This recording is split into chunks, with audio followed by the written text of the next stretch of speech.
My drummer lead the league in that department. And they'll be tested by that huge Washington offensive line that has provided Joe Theismann with excellent protection. Theismann threw for 3 touchdowns last week. The combination of Theismann, along with Super Bowl MVP John Riggins, along with the Smurfs and the Hogs, looking to deal the Raiders their first loss of the 1983 season. From RFK Stadium, it's the Los Angeles Raiders and the Washington Redskins. And today's game is brought to you by Ram Tough Dodge Trucks, Dodge Cars, Dodge and American Revolution.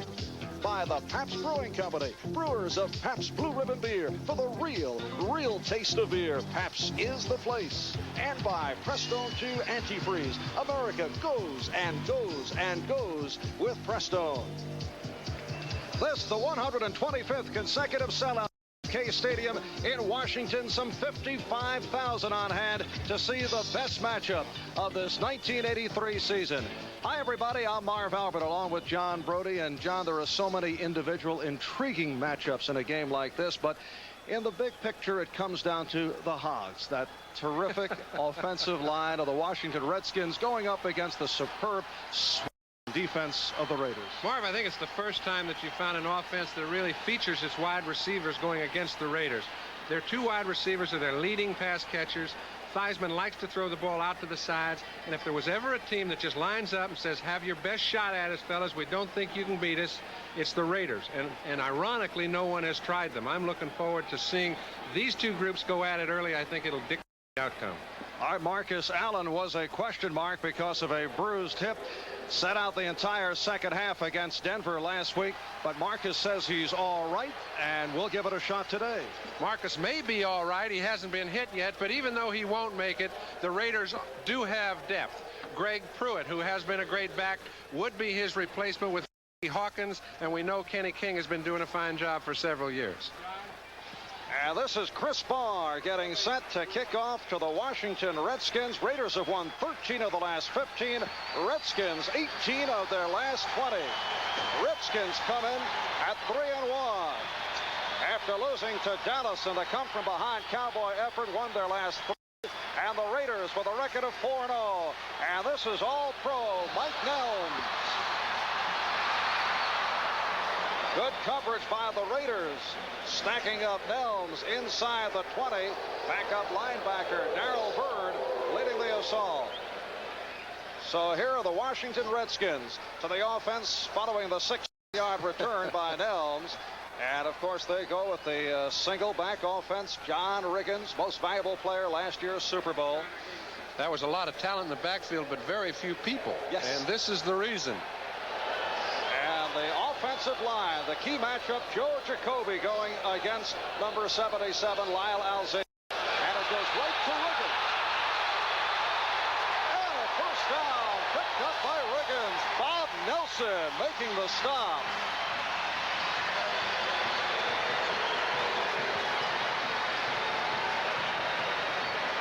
So John Riggins testing that Raider defense, and these are basic people you're going to see shuffled around by the Raiders. Well, these 6 people interchange so frequently, Marv, it would be unfair and inaccurate to state it any other way than 6 across. And the outstanding core of linebackers. Riggins picked up 12, first down at the 31, and again it's Riggins. And he is gang tackled after the short pickup. Millen, number 55. Inside linebacker on the left, leading the charge. And in the secondary, John, you talked earlier about the fact that you feel the Redskins should go at the Raider strength in the person of number 37. Well, the left cornerback is Ted Watts, obviously. He's number 20. They had Rod Martin up, who's a great linebacker, but I don't think he can play 2 positions at once yet. Maybe can, but Watts will be tested, I think, for the first time today, as will Lester Hayes. It is Watts and Hayes at the corners. Mike Davis and Van McElroy are the deep men. And again, Riggins looking to pick his way out across the 35, and Rod Martin right there. This is what the Raiders would love to do. Get them a 3rd and 5, 3rd and 6. They are, listen, the Raiders are such good pass rushers, and I think you're going to have an opportunity to see it for the first time. that they really defy the short passing game, even though it only takes a couple seconds to get off. Those fellas get back in that backfield as fast as anybody I've seen in several years. And we saw Riggins head to the sideline. Nick Giaquinto and Joe Washington in on this passing down for Theismann.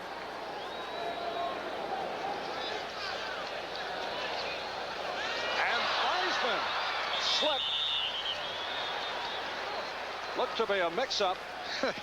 Howie Long on the cover-up. Well, that's embarrassing. I know what Joe did is probably catch his foot on the center. Now, yep, there it is. See the center caught. That's about the only way a quarterback ever falls down coming back out of there. But that happens a lot more often than you'd like to see. Jeff Bostic got his foot right in the way. Embarrassing a bit. And here's Jeff Hayes back at his 15-yard line. Greg Pruitt back for the punt.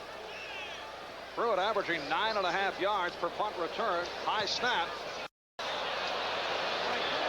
And Pruitt at the 32. Penalty markers down. Darrell Byrd. It's one thing to hit somebody and not get him below the waist as the rules prescribe, and it's very difficult sometimes to get someone off his feet, but you can't hit him in the back. And instead of having excellent field position, now they're going to have very mediocre field position as Pat Haggerty and his boys sit there and discuss the penalty. Otis Wansley on the coverage off the 39-yard punt and the short return. And here's Pat Haggerty. Illegal hands, pushing the back above the waist.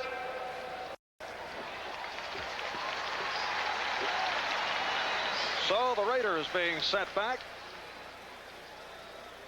And here's how the Raiders look offensively. Marcus Allen, who will give it a shot despite the bruised tip, along with Kenny King. Watch him very closely early, because I've seen a lot of fellas play with bruises, but if that thing is still pretty sore, it's awful tough for a running back. I think an offensive lineman might make a go of it, a defensive player, but a running back, I just don't see it. Raiders first down at their 23-yard line.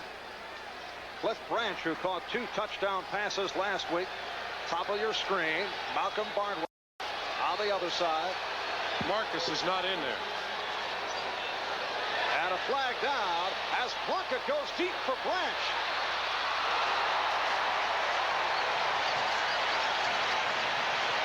Vernon Dean on the coverage, but a penalty marker down as Branch beat the secondary downfield. Did he beat the secondary? That ball looked like it was overthrown by about 3 yards. He ran right under it. And I think the Raiders are guilty of some infraction. Head coach Tom Flores, who has had the Raider penalty number down this season. They have not picked up the penalties the way they have in the past. Illegal motion, offense, number 37, first down. Well, the motion penalty. It's important to note, too, that Marcus Allen is not in the lineup. They've got Frank Hawkins, who is an outstanding player and has become better in his 3rd year out of Nevada, Reno, who's starting and has played a lot this year. And the penalty called on Hawkins. So Hawkins and King in the backfield. First down and 15. Overthrowing Branch. Branch covered by the right cornerback, Vernon Dean. Dean came up with an interception last week against Seattle, leading to a Washington TD. John, he's had a rough time not having the season he had last year, coming off a tremendous rookie year. He's an overplayer, and what an overplayer is a man. They saw him after one time around. They know Vernon Dean likes to play to the outside. You cannot throw a ball to the outside on Vernon Dean very easily. You notice Branch right then tried to beat him on a post, then beat him on a turn in. Both times he was open, Jim overthrew that one. Second down, 15. That is picked off.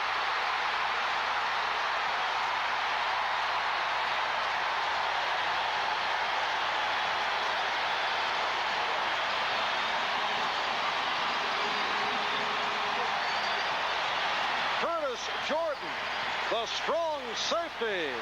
His first intercept of the season. Well, Jimmy's trying to look to the other side, but never really does. He gives the play away a bit, He's trying to get the ball to Malcolm Barnwell, and Curtis Jordan is standing right in between him and the receiver. This was a simple catch the ball, and we got an interception.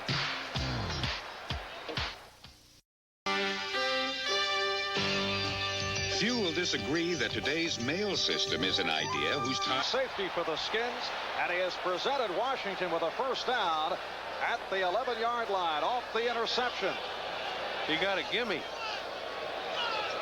Long count. Here's Wiggins. McElroy finally hauling Riggins down. Listen, McElroy made a fine play, but Ted Hendricks made the kind of play he's been making for years. It just shows how strong Riggins is. Hendricks was sitting in a position to make that arm grab of his, where he generally takes the back, throws him around a while, and pitches him back to the quarterback. Time he gets one hand, Riggins gets loose and carries McElroy for 4 yards. So 2nd down and 6. Remember, the Redskins have been a quick starter. They've been a very good first quarter club. But the Raiders have faced this kind of adversity many times this year. But this is Riggins hammering down near the goal line again. McElroy this time with help from Millen on the tackle. Marv, you talked about adversity, and this is their backs are, and they against the wall. They are being tested really for the first time, in that this is a 3rd down and 1. This play will determine whether or not they keep their streak alive. They have not allowed a touchdown while the game was in balance in the previous 4 games they've played. Of course, they haven't played against Riggins either. Redskins leading the NFL. And well, here's Riggins. And he's in.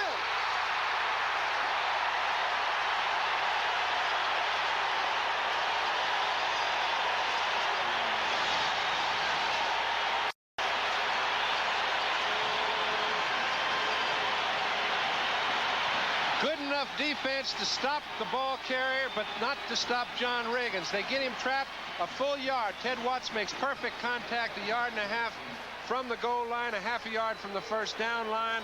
Instead, Riggins picks up that extra yards with a final surge. Puts 6 points on the board for the Redskins. The first time anybody's made a rushing touchdown against the Raiders all year. And Mark Mosley adds the extra point.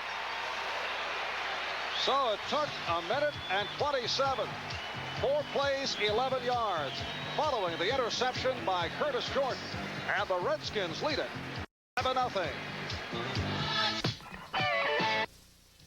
This is Len Berman in New York, and in Chicago, Jim McMahon at quarterback, not Vince Evans. 52 yards to Matt Suhey.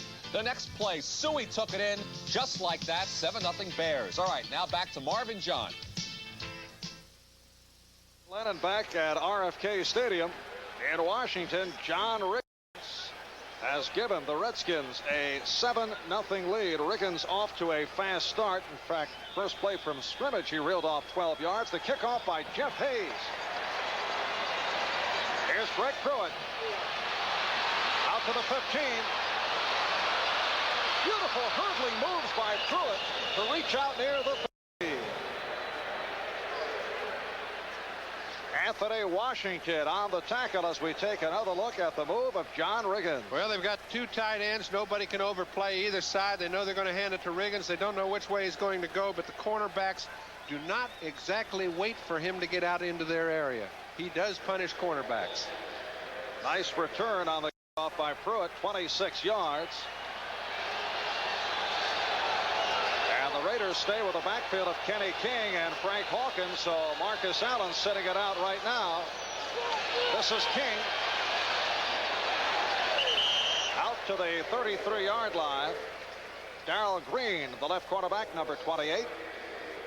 Along with Neil Olkowitz, middle linebacker. And checking out the Redskins defensively, Liebenstein, Butts, Grant, and Manley up front.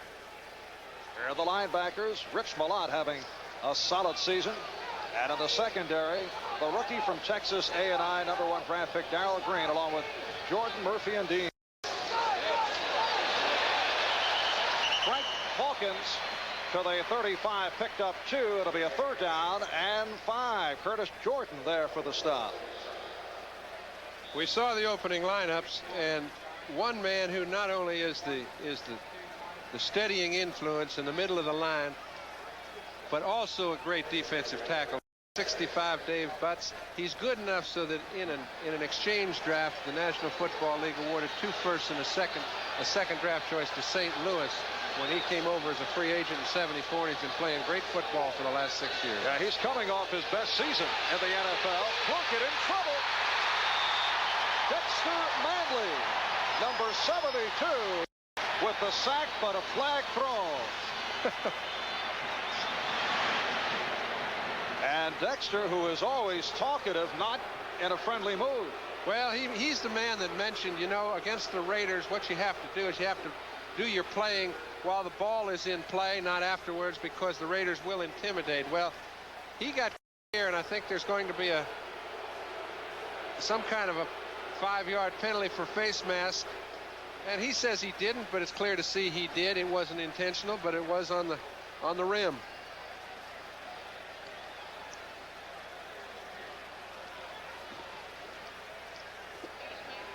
Number 72, defense, still third down. So the crowd reacting to the face mask called on Dexter Manley. Yes, Dexter said you have to watch out for the Raiders for late hits and sarcastic conversation. Yeah, I know a lot of people have said it. I've never found him that way. 3rd down and 4. And Plunkett gets it away. A beautiful interception. Ken Coffey, the nickel back, picking off the pass intended for Todd Christensen. There is another flag on the field, however, Marv, and Pat Haggerty, the referee, is trying to get everyone to not walk off the field, so it could be another penalty against the Redskins. Personal foul, number 69 on the return. Oh, on the return. That's after the interception. Harry Brooks. There's Brooks, 69, 6th year out of Southern. So that was after the ball was picked off by Ken Coffey, who came up with his 2nd interception of the season. And Plunkett has been picked off twice in this first quarter, the first time by Jordan, which led to the touchdown. So what will happen is they will mark 15 yards off from the spot he returned the ball. Chicago in front of Denver 7-0 in the first quarter as we check the scoreboard. And New England leading San Francisco 6-0 in the first. Redskins first down, back at their 33. Theismann out of the roll. Nice sideline pattern with Charlie Brown for the first down. Lester Hayes on the coverage, so the Redskins go right at Hayes. And the way they did it is the impressive thing. This is the way they played Miami in the Super Bowl, as we see a flag thrown, but it looks like a late face mask call again. I don't think it'll affect the play. But who knows? Yep, seems to be going back to line of scrimmage. We better wait. John, we have covered the Raiders twice earlier this season, and we discussed the personality of the various referees who have headed up the officiating team as we listen to the call by Offensive pass interference, number 87. First down. offensive pass interference on Charlie Brown, so they move it right back. How would you break down the officiating of Pat Haggerty? Very consistent and effective, and he will be in control of the ball game, and you'll notice that by the way he's taken charge early. He won't take charge in the same manner as a Ben Breithwood. He doesn't tell him to get off the field and mind their own business, but he does his job. It is a first down and 20, back at the 23. Theismann can't find anyone. Howie Long and Lyle Alzado bring him down. You know, you'd say, Joe, why don't you throw the ball? I mean, anywhere you throw it has to be better than taking the punishment of a hit. But as we take a look at the coverage, here's the wide shot. You see Joe going back. Now take a look to the left of your screen. He's trying to throw a screen pass, but Rod Martin is standing right in the middle of the screen, so he can't throw the ball. He can't throw the ball away because if you look, all of his receivers are perfectly covered. If he throws in the middle, it's grounding the ball. So he does about the only thing left. And he now has a second down and 32 back at the 11. Penalty marker thrown as the ball was batted down. Looked to be Alzado, and there's Howie Long in an animated discussion. There we go again. Mark May, the Redskin right guard, and the left defensive end, Howie Long, who said before the game, you know, we're not very welcome when we travel, talking about the Raider Ball Club. Howie said, would you want your daughter to marry a Raider?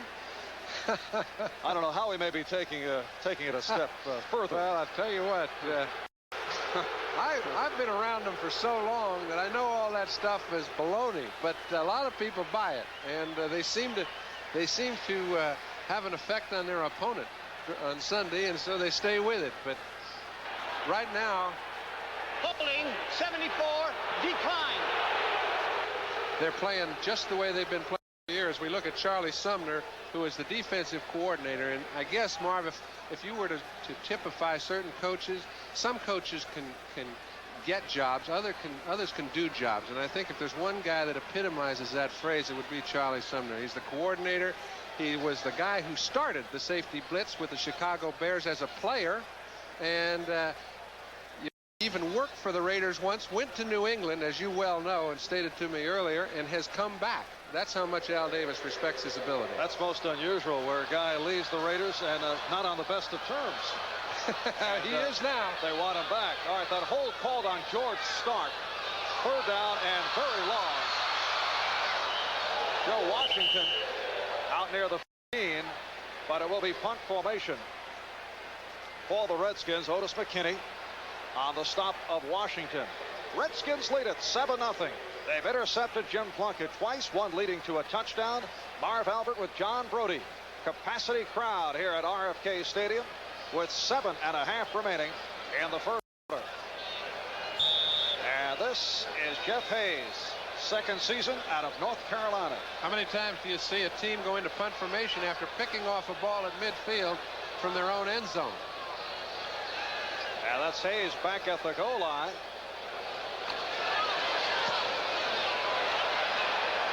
Greg Pruitt for the fair catch, and much extracurricular activity. Look out.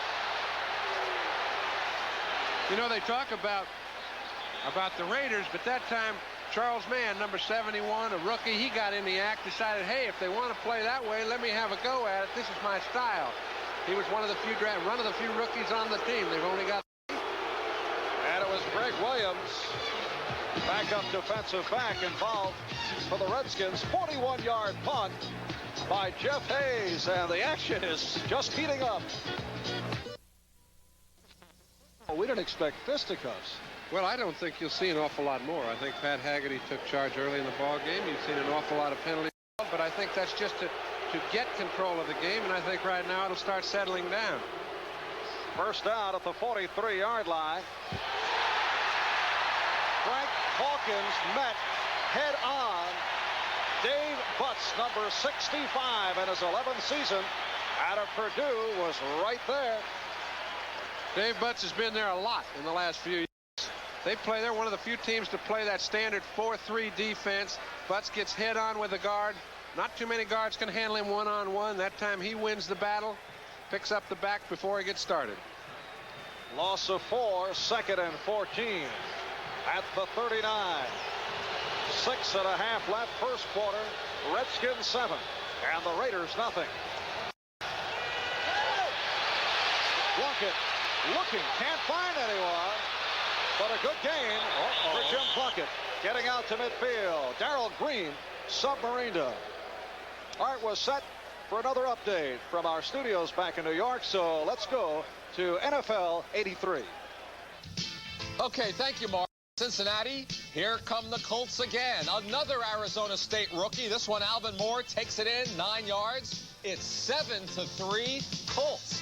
Back to you, Marv. Thank you, Len. 12-yard gain for Plunkett. 3rd down and 2.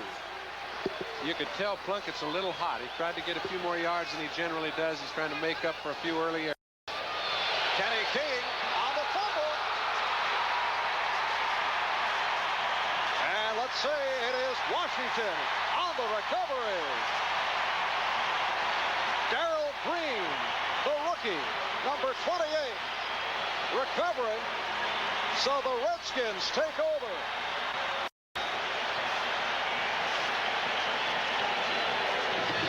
What happened there is something that hasn't happened the other side of the coin in 636 running plays. Whether it'll happen or not today, we don't know, but that's some stat. NFL 83 is coming at you with pro football very best. The Bills from Buffalo take on the AFC champion Dolphins, or the Kansas City Chiefs battle the explosive LA Raiders, plus hard-hitting regional action on NBC. There's number 28, Darrell Green, the rookie from Texas A&I, fits right into the Redskins Smurf image at 5'8", 170 pounds, coming up with the 3rd over.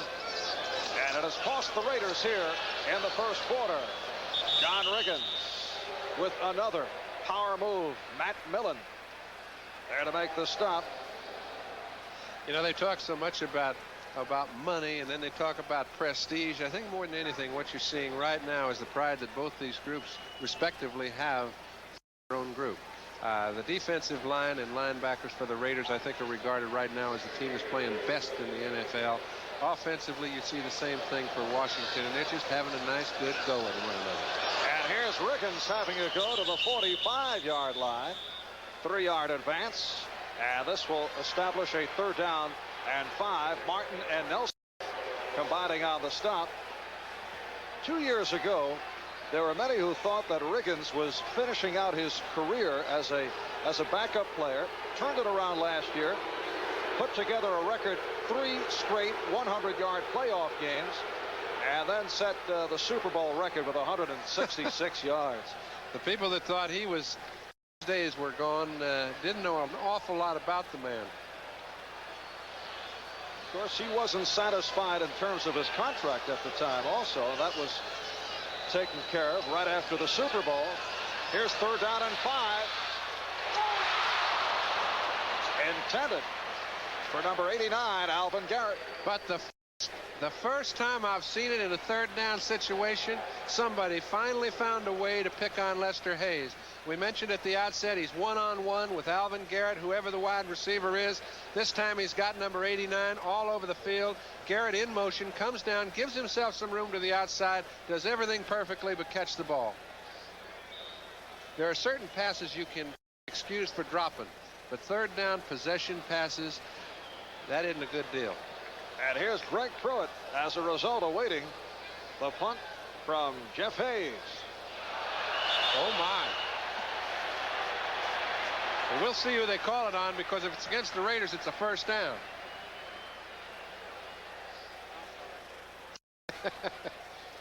They got a lot of players that are very willing to make the call.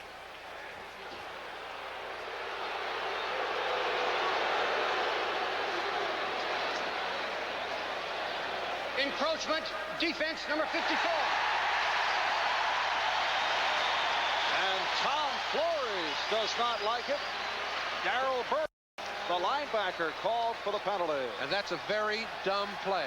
The reason it's a dumb play is I don't care whether they encroach or they pull you off, whatever they do, it's like giving them a turnover. That's as important as an interception. And the same thing was true with Alvin Garrett's drop. Those are ball control errors, and it's not okay to make them, and Flores is not going to let him forget. Darrell Byrd is a rookie from Illinois.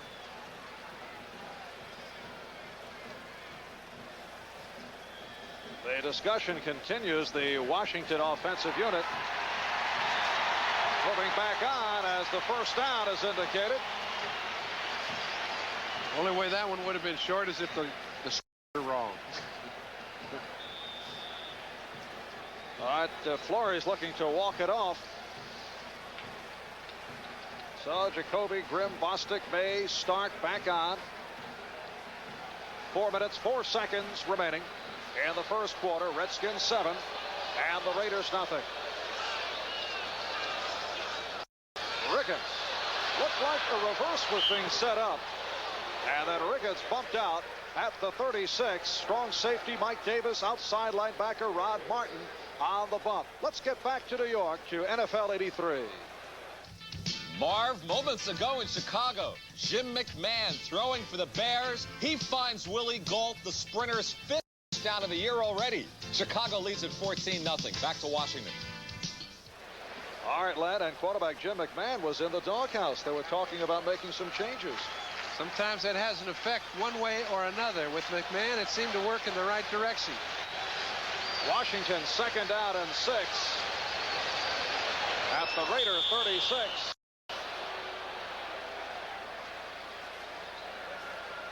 And a timeout being called by the Redskins.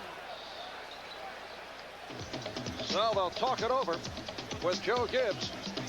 Just under 4 minutes remaining. First quarter. And Washington, by virtue of 3 turnovers by the Raiders, leading at 7-zip. To the ball game. First time that Art has seen action this season. He's been on injured reserve. John Riggins near the first down marker. Tackled by Rod Martin. Lyle Alzado also involved.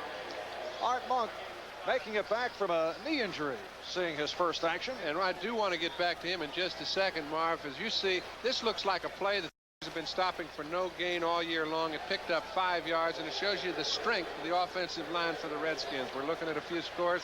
Denver still is not scoring in the first half. Chicago's got a 12-zip lead. And it's a 3rd down and 1. And here's Riggins. And he has picked it up. Depending on the... All right, Nelson, got it. Nelson and Martin combining on the tackle.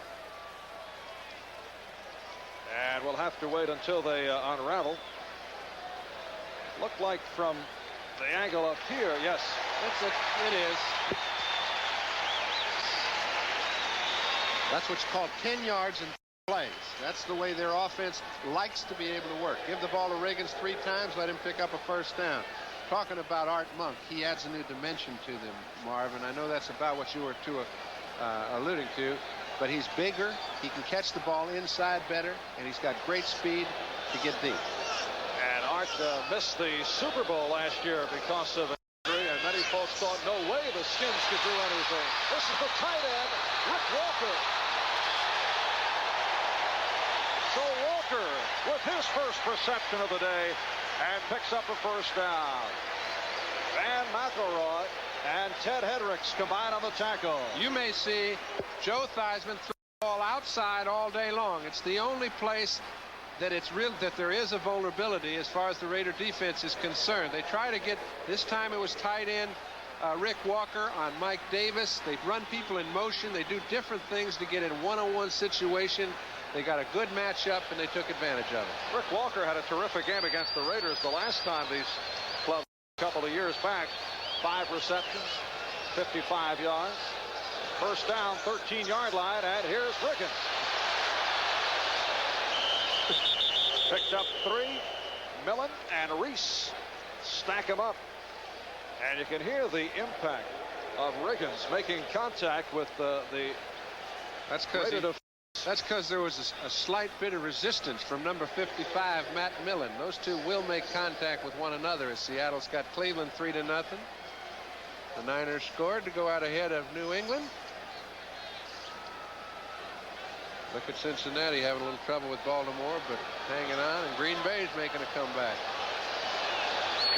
Now 46 yards, 12 carries. We're still first quarter with 2 minutes remaining. Play action. And the Raiders did not go for it. A one-handed sack by Howie Long. You think those fellas aren't strong? Now, Joe Theismann weighs almost 200 pounds, and although he looks like a midget, he's 6 foot tall. At least it says that in the program. And to be able to take a man like that with one hand and absolutely stuff him, that's what the official was calling here. He had no chance to get away from Long, even though he only had him by one arm. Look at this. Boop. Thank you very much. And now it's their first 3rd and 15. And the Raiders with 3 sacks for 27 yards, setting up a 3rd down, 16 back at the 19. Again, the play action, and Theismann fires. Art Monk, the intended receiver, covered by James Davis. Boy, those cornerbacks are going to get their workout today, and I think we're going to see a good illustration as to why. Joe Jacoby, who was a free agent year player, is playing against a man that's had a smorgasbord playing defense, Lyle Alzado. That time, Alzado did not even get close. He goes to the outside. Jacoby's standing up.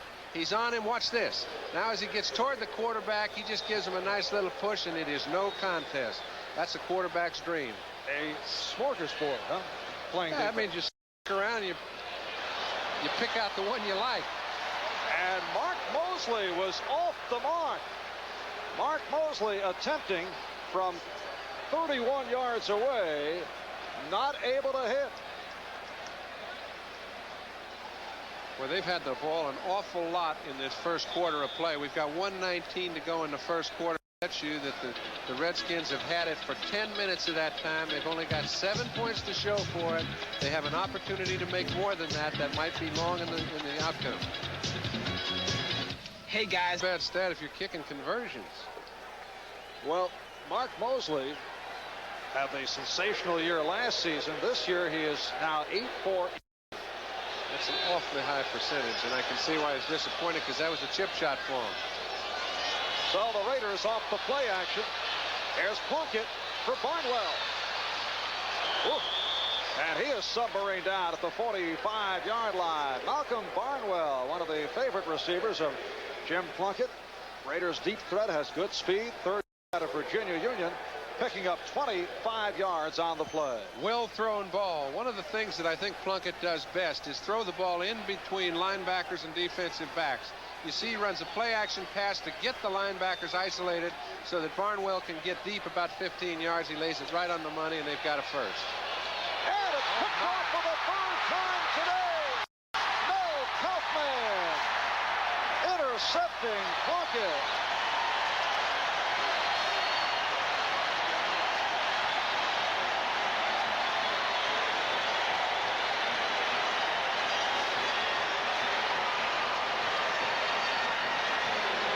Plunkett has been intercepted 3 times in this first quarter. All right, and people are going to be very critical of that one, but that was the one ball that wasn't a bad pass. We pick up Kaufman coming off with an interception, but he picked off a short out. He took it on the dead run, put 23 yards after he caught it on the board. They've got the ball on the 23-yard line. Plunkett threw 2 bad interceptions early, but that looked a great defensive play to me. Washington first down at the Raider 23-yard line. And here's Ricketts. Inside the 20, Mike Davis, the strong safety, stripping the ball, but after the whistle. All right, there's Mel Kaufman. Guy very effective against the run. Well, he is, except what they do is they put Rich Malott generally in a situation where he makes a lot of plays at the line of scrimmage. Kaufman takes the tight ends out of the back, off the line of scrimmage. He sometimes covers the tight end all over the field. They think he's an outstanding pass cover, and I can see why they think so with the play he just made. And the first quarter has come to a close.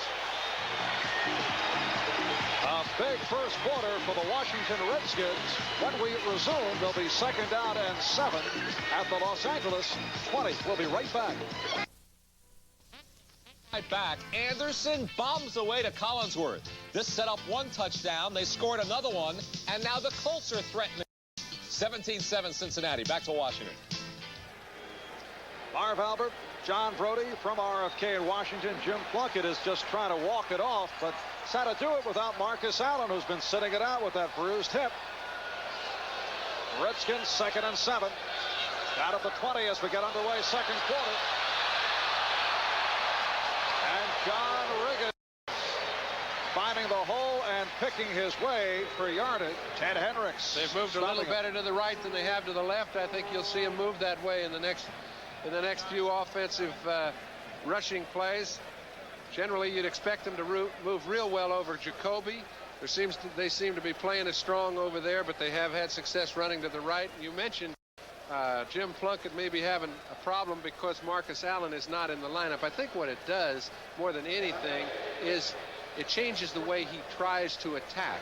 And in so doing, sometimes when a fella doesn't get injured until the day of the game and you think he's going to play all week, you've got certain plays prepared for the defense you're playing, and I'm sure they included Marcus a great deal. He's not got to do it on your arm, but I think that's the quality that a quarterback has to have, to get things turned against you and come back. And if there's one guy that's had a lot of things going against him over the past 13 or 14 years and come back, it's Jim Plunkett. And Marcus said before the game, although he was a question mark, that he would play, and he may yet play. We may see it. First down picked up by the Redskins. At the 13, again, the single back is Riggins, and again it's Riggins. So the short pickup, Archie Reese and Matt Millen combined on the stop. Well, it's a tough day. It's going to be a long for Lyle if the offense for the Raiders doesn't keep the defense off the field some. He's tired. He's playing against a big, strong All-Pro in Joe Jacoby. You can see he doesn't know where the ball carrier is because he can't see over the top of Jacoby. Leaves it for the linebackers to pick up, and they do a fine job. But for Lyle, he's just trying to find out where everybody is. And Joe Jacoby goes 6'7", 298 pounds. Plus, part of the huge Washington offensive line. Theismann looking, end zone. Charlie Brown out of the end zone. Ted Watts was playing it short, and he was trying to pick off a short out. Charlie Brown went right behind him. I don't think Theismann realized that the play was going to be done the way Watts elected to do it. Tried to make a fine throw and just a little bit too far. Charlie Brown in his second year, South Carolina State, was an 8th round draft pick. Spent his rookie year on injured reserve. Then last year catapulted to Pro Bowl status. Both Theismann and Plunkett only 1 for 5, but Plunkett has been picked off 3 times. Redskins continue to alter their formations. 3rd down and 7. And again, Theismann could not find a receiver. Good coverage by the Raiders. Townsend and Piquel get to Theismann. Well, he's trying to get to somebody late to the outside. If you take more than 2.5 or 3 seconds, you will not have time against the Raider defense. Charlie Sumner has been sitting there in a hole since the time this game started. He inserts the plays. He gives the defensive linebackers, Hendricks and Millen, an opportunity. They changed the defense as we watched number 3, Mark Mosley, kick the field goal. 28-yard attempt, and this one is good. So Mosley, who missed moments ago, putting this one right through. And the Redskins, who have had their way in this first half, now lead the Raiders by the score of 2. Go by Mark Mosley, have taken a 10-0 lead on the undefeated Los Angeles Raiders, who come in at 4-0. The kickoff by Hayes. This is Pruitt. Out to the 10. 20. 25. Reggie Evans leading the attack on Greg Pruitt over at the far side, but a flag has been thrown.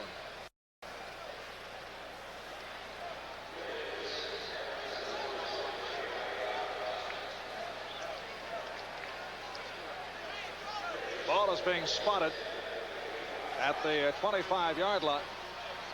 And apparently that flag was waved off. Peter Cronin, one of those linebackers that they keep specifically for special teams. Been an outstanding special teams player for them. Looking around, finally finds the ball carrier, and that's where they have it. There's Kenny King out to the 28-yard line. As we went from one mass of humanity to another. And Marcus Allen sitting it out with that bruised hip. Did not play at all in the second half last week against Denver. He doesn't like it, but he will not play today, I'm sure, or he would already be in there. And I think you'd say, well, does that change what Jim has to do? Behind 10-0 changes a little bit, but Kenny King is an outstanding running back, remember. And on the draw, this is Hawkins.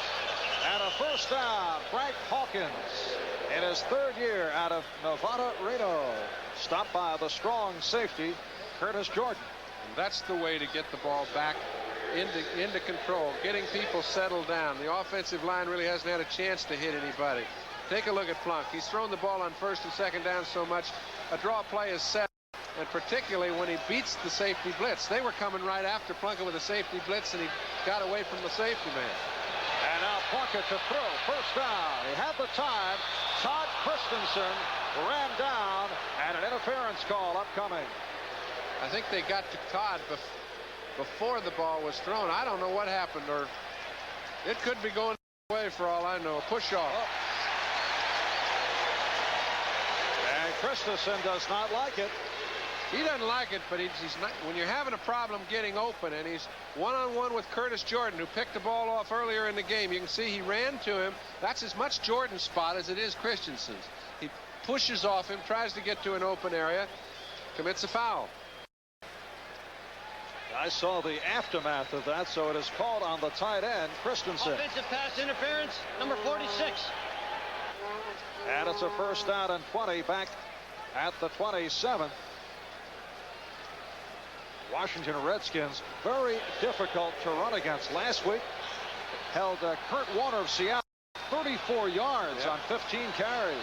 Well, Joe Bugle on the offense, we just saw him over there. He's trying to keep his group pumped up, because you don't keep the Raiders playing the way they've been playing so far in the first quarter and a half all game long. You can see it's getting a little frustrating when the quarterback doesn't throw it right, the receiver drops it.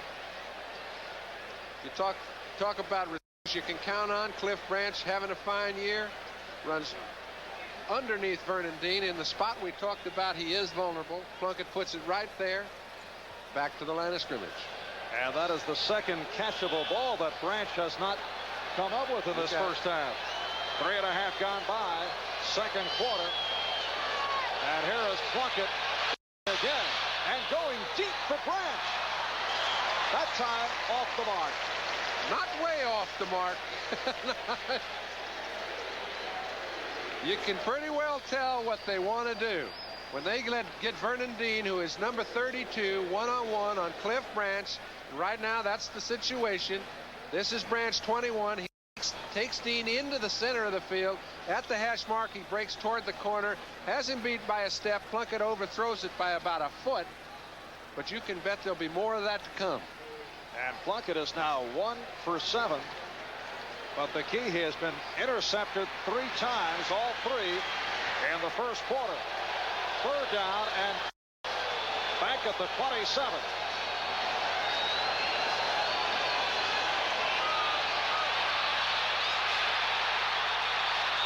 And they're calling it a sack. Well, a quick whistle according to the Raiders. But their drive has concluded. Well, Tony McGee, one of the pass rushing specialists for the Redskins, got in there and got a hold of Plunkett. Now, they did the same thing with Theismann. Now, you can't sit there and say, well, Plunkett's 6'4", 220 pounds. McGee's got a hold of him, but maybe he can get loose. If you're going to call Theismann dead, you have to do the same thing with Plunkett.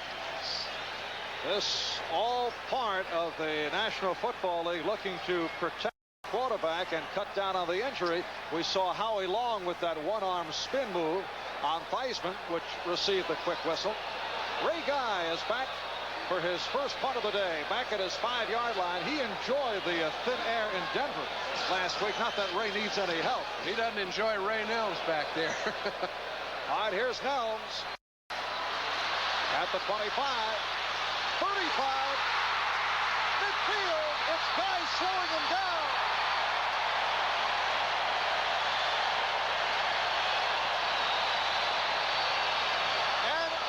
Again, some extracurricular action. Raiders and the Redskins are heated up. Penalty marker thrown. Otis McKinney was chasing after Otis Wansley. Now, maybe they don't like one another, stealing each other's name. I don't know what the problem is, but I do know that those two were having a go at one another. This has not been a friendly first half. And I doubt conduct. Yeah, I don't think you can pick one of those two out. Flores is one of the few men in control of himself right now, particularly on the Raiders side of the field. Joe Gibbs has everything going just the way he'd like it. Unsportsmanlike conduct, offense and defense, offsetting penalties. All that does is stop the play. It changes nothing. Well, that's the only call, as announced by Pat Haggerty. But the beauty of that return by Mike Nelms, 35-yard return on the punt by Ray Guy. And it's a first down at the Raider 44. Theismann asked for quiet. That's Monk in motion. And Washington with the ball. Very short pickup for Joe Washington. Right here, let's pause briefly for station identification. This is the NBC Television Network. This is KYW TV3 in Philadelphia. A packed house, 125th consecutive sellout here in Washington, 55,045. In fact, 3 of the last 5 home games, 0 no-show total. Marv Albert with John Brody, 2nd and 8 for the Redskins at the Raider 42. Washington. Again, a very short pickup. Ted Hendricks right there. You know, you take a look at the Raiders and you say they're intimidating, they're big, and they're strong. But I tell you what they are more than anything is quick. And I think it's epitomized by number 83. You see the way he throws tight ends around? He's got Don Warren there, and he pitches him around like he's a 140-pound. He weighs 240. And Ted is playing his 204th consecutive game. That's the longest consecutive game streak in the NFL right now. Theismann in big trouble. Alzado not able to get the reps.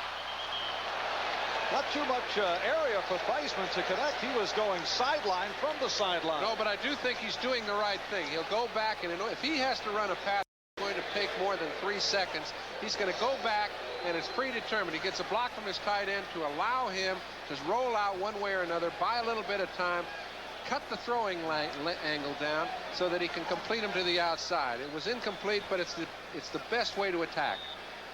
And Jeff Hayes punting for the 3rd time this afternoon. Greg Pruitt back at 10.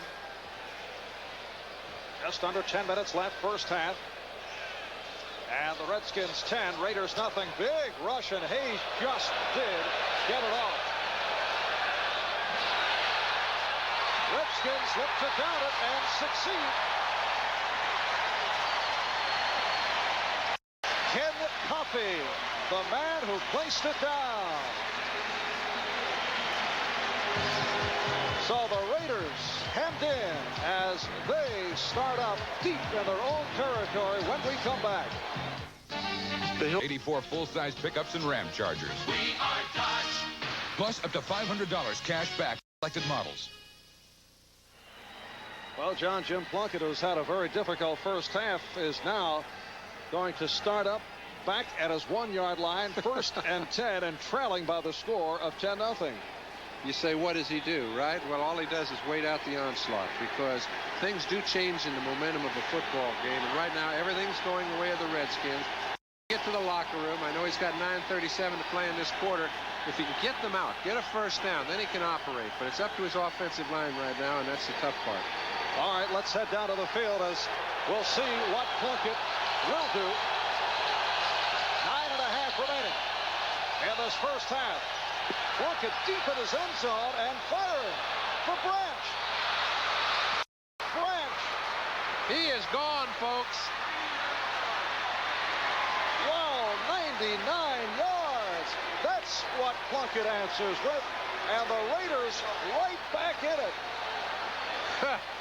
Somebody said, do you think the Raiders are complacent, Marv?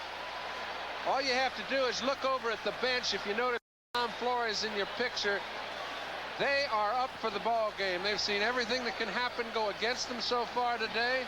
They've hung in there about as well as the defense can. They finally get the ball on the 1-foot line. Plunkett's thrown 3 interceptions.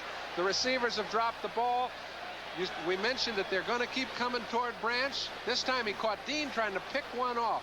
He tried to play Branch real tight up the line of scrimmage. Branch got by. Plunkett hit him. This is what Al Davis says is our brand of football, but 99 yards is a bit much. As you can see, that's the unemotional Tom Flores.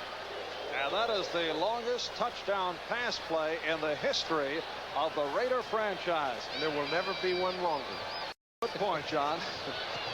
All right, Chris Barr putting it through. So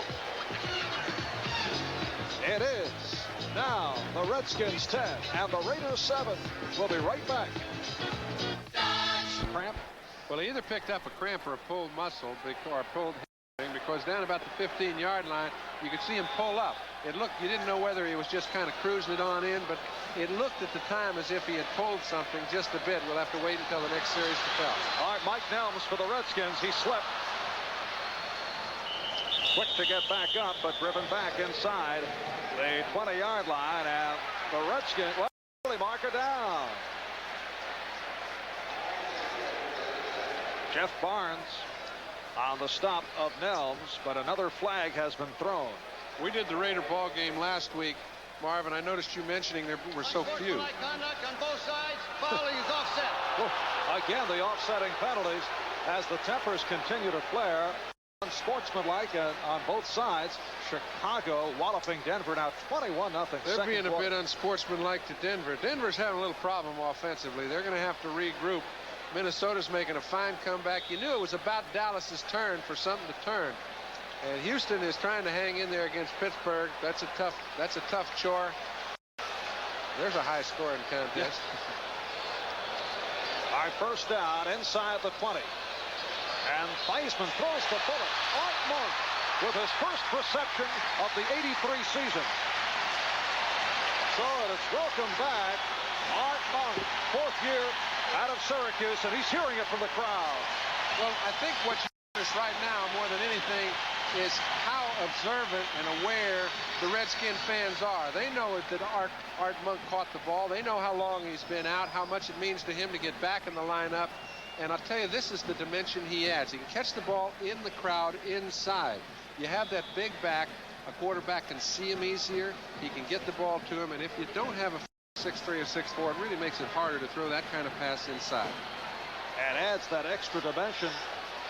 Art can go at running back to be tough on a reverse. Picked up 18 yards on the play. Nice play action. Charlie Brown. So Brown on the screen has picked up the first down, and there's Howie Long involved with May. And again, the flag thrown. Yeah, everybody in the house is throwing one. The personal foul called on Long of the Raiders. What generally happens is if you don't see the initial foul itself, you don't make a judgment on the reaction to it. And that's what's happened heretofore. This time he saw the initial foul. There's a group back in New England having quite a tussle. Personal foul, number 75, after the play was over. First down. So the yardage picked up by the Redskins. Bengals over the Colts, 17-14 in a high-scoring affair in the second quarter. And Green Bay walloping winless Tampa Bay 35-7. So Green Bay looking to turn it around following the loss to the Giants last Monday. First down at the Raider 36-yard line. That's Monk in motion. And Riggins picked up a couple. Archie Reese there on the tackle. You know, we talked so much about the loss of quarterbacks, and I think it's only right. You see Tampa Bay, which was a playoff contender the last several years. They don't have Doug Williams. They're 0-5. And when you talk about the importance to a team, sometimes it's not the stats that are the indicator of the importance. In this case, Doug Williams was the personality of the Tampa Bay Bucks, and I think they've got to find a new one.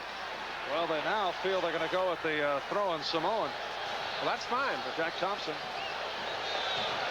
that's not the whole answer. Second down and 8. Theismann looking for Monk. He's got it. Art Monk for the first down. 15. Otis McKinney with the tackle that prevented a touchdown. Well, you see Lester Hayes is a little dejected. We mentioned before the start of the game, the only way you're going to get to the Raider defense is get on top and try Lester Hayes. Joe Bugle mentioned before the ball game that, hey, we're not going to let and intimidate us. And they're taking their best receiver in Monk. Mike Davis cuts Lester Hayes off from the play. That's that motion stuff. Moving people all around, sometimes it gets the defensive people to run into each other. Good offensive structure. 23-yard gain for Monk. First down at the 11. Riggins. John Riggins inside the 10. Martin and Hendricks were there. It's been a terrific first half for Riggins. Not for those three. No, that's Steve Ortmeyer, one of the executives with the Raiders now, involved with personnel. Charlie Sumner and Tom Flores just hanging in there at this point. Marv Mosley getting ready just in case, or perhaps for an extra point. Riggins, 64 yards, 17 carries, second down and 6. And this is Riggins to the 5. Hey, if I'm Washington, I would take a shot at getting in that end zone, because 3 points would be a little disappointing. With all the good things we've done in this half, to be leading by less than a touchdown would not be satisfactory to me, and I'm sure it's not to Joe Theismann. He'd like to run some kind of a rollout, get one of the tight ends on some kind of a movement play. We'll see what's called. Has a third down and 4. Here's a correction on the earlier score that was posted. It is San Francisco in front of New England, 14-6. That's better. In the second quarter. Still rooting for your old ball club. You bet. All right, Theismann. Touchdown. Joe Washington.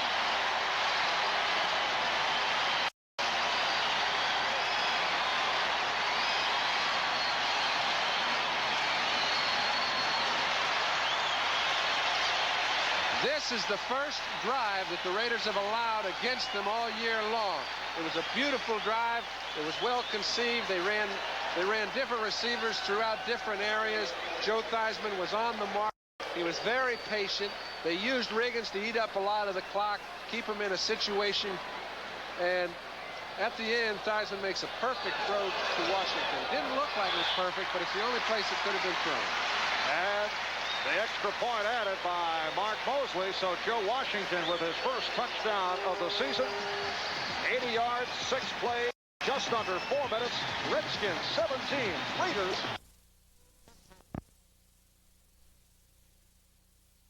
From 2 knee operations, Joe Washington on the receiving end of his first touchdown of the season.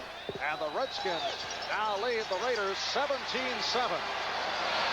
Greg Pruitt out to the 15.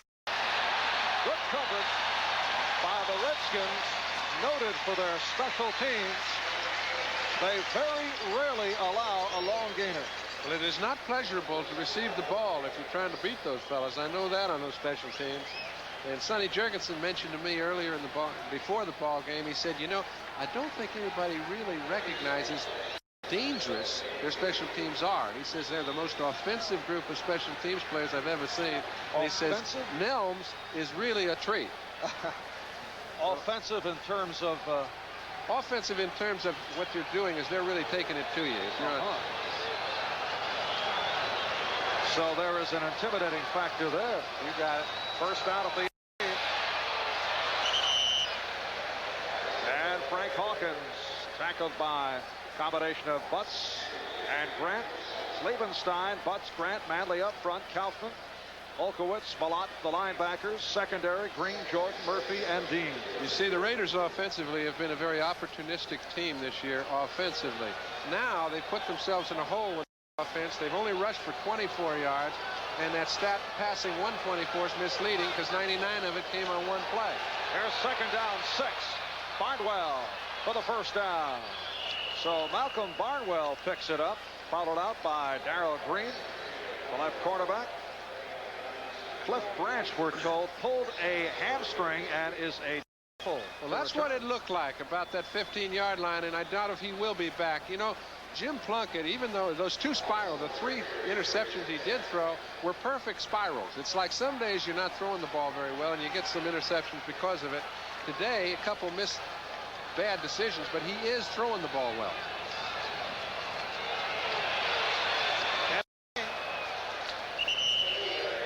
Very short pickup.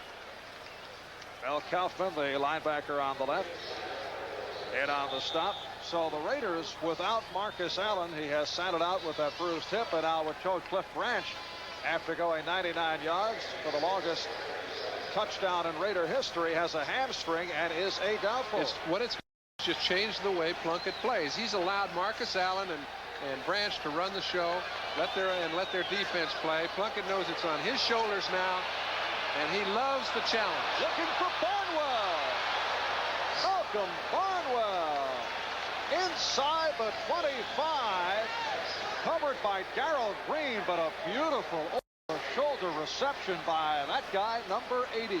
It was a beautiful reception, but the ball was placed in a perfect spot to catch. If you're a receiver, you like that ball coming down. Plunkett has good stuff on the ball, puts it in a perfect spot. Barnwell sees it the whole way, takes it easily, and steps out of bounds.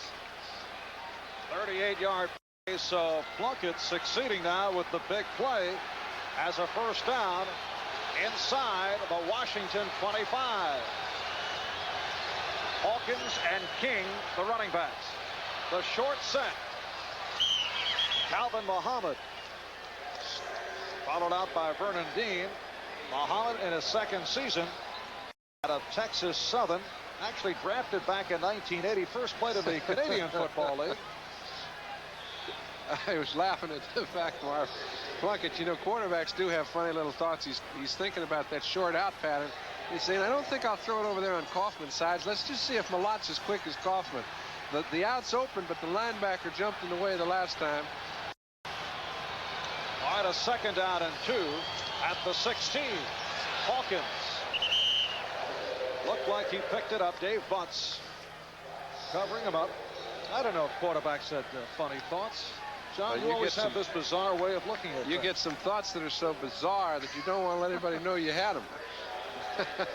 Try to take it off from center with 10 guys at 6'8", and you don't want to ever let anybody know what you can see. First down for the Raiders. At the 13-yard line, they stay with King and Hawkins. And this is Hawkins. And he lost his balance as he hit the right side. Mel Kaufman on the tackle. Picked up a yard. Second down, 9. 3 minutes, 10 seconds left, first half. And the Redskins lead it by the score of 17-7. Redskins coming at 3-1. Beating Philadelphia, Kansas City, and Seattle, defeating the Seahawks last week, 27-17.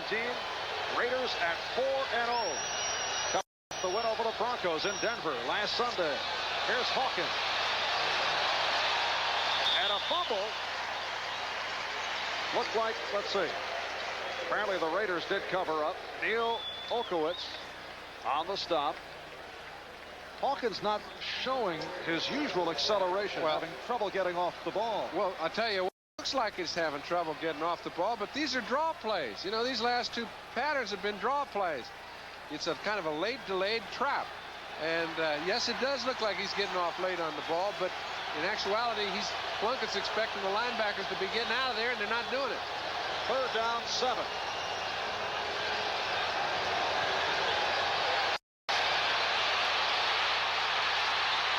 Plunkett just firing it, and it's intercepted. Bad toss by Plunkett. Oh my, look at this. They're calling him down. Plunkett threw the ball. They said Dexter Manley had him down before he threw it. Now, if defensive linemen are going to complain that they had him down after he throws a completion late, I guess when he throws an interception, the same rule applies. We've seen it 3 times. We mentioned Haggerty was very consistent, okay? This he is. He sees that Plunkett is in Manley's grasp, calls it dead before he throws it. It's okay if you do make the same call all the time. And that's one thing Haggerty's done. I may not agree with any of the 3 of them, but at least he's called them consistently.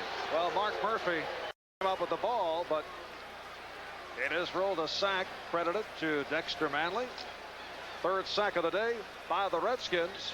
And Chris Barr will attempt a field goal. But first, a timeout call. The 2-minute warning has been provided. Introducing the longest rust-through protection truck warranty in America. 5 years or... And there is Cliff Branch, pulled a hamstring. And running the final yards of that 99-yard pass play, combining with Jim Plunkett. But right now, Chris Barr attempting a 41-yard field goal. Barr is 4 for 7 on the season and not noted long-range kicking. That time, deflected. Deflected. That thing never did get over the center's fanny. It looked like he hit the ball real high, and it just was one of those ugly-looking squirters. He's been kicking pretty darn well this year, but this ball he gets too high, never gets up. It's missed from the time he makes contact. So the score remains the Redskins 17 and the Raiders 7. See, last week Barr hit from 27 and 29 against Denver. Got off to the slow start, hitting only 2 or 5. Right. All right, coming up next, San Diego Chargers trying to get on track against the New York Giants, or in some areas you'll see the Dolphins taking on the New Orleans Saints. So stay with us for a full schedule of football. Charlie Brown has picked up the first down, run out by Rod Martin. You know, I'm very impressed watching the way Joe Gibbs and Joe Bugle are attacking the Raider defense. We mentioned earlier that no one has really tried their corners. These fellas are doing that. Now, Gibbs is no stranger to the Raider style of defense. He was down at San Diego as an offensive coordinator for years. That was their real battle of the year. And he's attacking them the same way as he did at San Diego. And that's pretty effective. First down at the 38. Weissman going sideline. Let's see if they call it complete. Yes, they do. Charlie Brown again.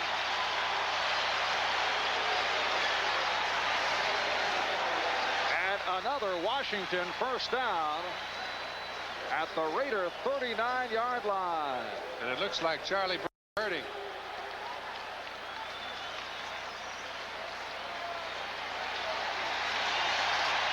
He'll be back. 23-yard pass play. Charlie Brown. Marcus Allen a little concerned. You see, he has never seen, he's not used to having anybody with more points on the scoreboard than he has, and he's not used to missing games. This is the first National Football League game he hasn't played in, and you can see how it changes the offensive structure for the Raiders. Redskins have just called for time. A minute and 42 remaining in the first half. And the Redskins leading it by the score of 17-7. So the Redskins now have one timeout remaining in the half. Beginning Tuesday night, stay right here with NBC for all of the excitement of the American and National League Championship Series. Coming underway Tuesday at 8 o'clock Eastern Daylight Time. And at the home of the National League West Division winner, the Los Angeles Dodgers. So the Dodgers go up against the Phillies, and then Wednesday afternoon, 3 p.m. Eastern Daylight Time, we'll be in Baltimore for the start of the American League Championship Series, the Orioles and the Chicago White Sox. So for all of the great playoff action in both, stay with NBC Sports. Taking a look at Dave Butts. He has done quite a job inside. You wonder why the rushing game will not go very well. They don't even try to run a lot of plays that you'd expect the team to run. They don't run any power plays over Butts' area. They don't run a lot of things. He's pretty hard to draw against, and it makes it tough to run. Weissman first down at the Raider 39. With time again. Penalty marker down. Virgil C. with his first reception of the day. C doing it against Ted Watts, but a flag thrown. Yes, sir. They've been moving people around so fast you don't know who's out on what corner. And a procedure call against the Redskins. Well, they're doing it with motion, and that time they happen to have two of them, I think, in motion at the same time. Could have.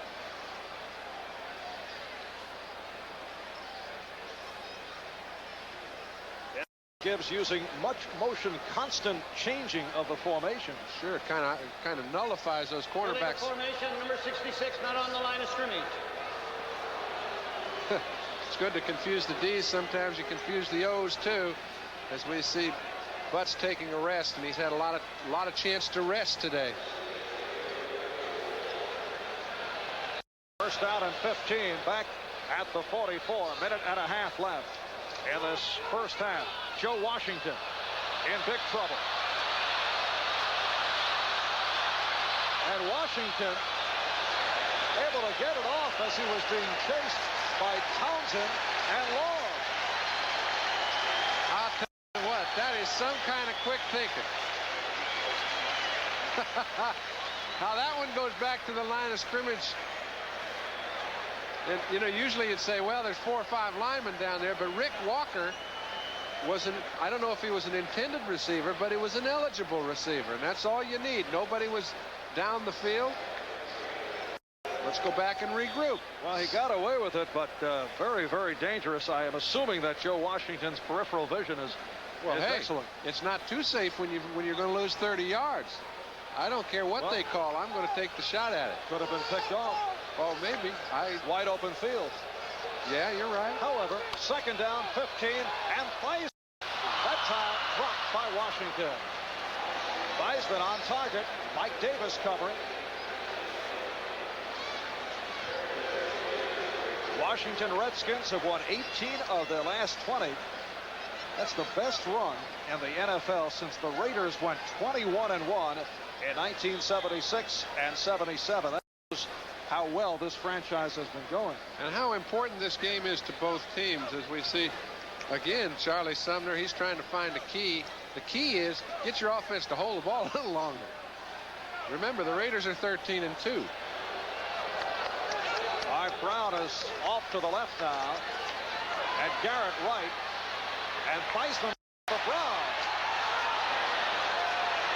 Ball was broken up, although Davis was looking to pick it off, and he and McKinney came together. I think Davis thought he would have come up with that football. That's right. Now take a look. We've been mentioning man-to-man. Notice the changes. Everybody's trying to be one-on-one. McKinney, number 23, is in the middle of the field, trying to help out as a free safety, and Mike Davis needs it. He's the safety who is in motion, covering Charlie Brown. It's a good thing McKinney got over there. And Jeff Hayes in punt formation. Here's Greg Pruitt awaiting the boot from Hayes. And a fair catch. Oh, he'd like to have the decision over. I don't understand that, John. Well, the reason you don't understand it is you've probably never been returning punts, and neither have I. But when you see that ball up in the air, sometimes you predetermine your thinking. Okay, if the ball is somewhere around the 10, I'm not going to take any unnecessary chances. I'm sure he predetermined what he was going to do. There was no one within 50 yards of him. He'd like to have had another shot at it. All right, a 33-yard punt by Hayes. Next Sunday, join Len Berman as NFL 83 will kick off week number 6 of the National Football League season, and then stay tuned for regional action. New York Jets, Cleveland Browns, Buffalo at Miami, Denver at Houston, New England at Baltimore, Seattle at San Diego. Check your local listing. This is Hawkins, and just at the first down marker, he got the foot in, and let's see where they spot it. I think he'll be a little short, but he did get a timeout. They've got a minute left in the half, and it looks as if they're trying to get it into some position to try and get 3 more on the board, possible 6. At least they're not giving up and going to the clubhouse. They're calling it second down and 1.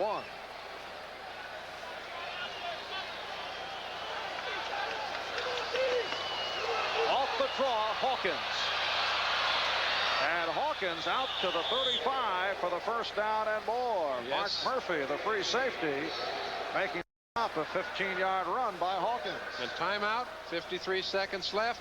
It took them 12 seconds to move the ball some some 28 yards down the field.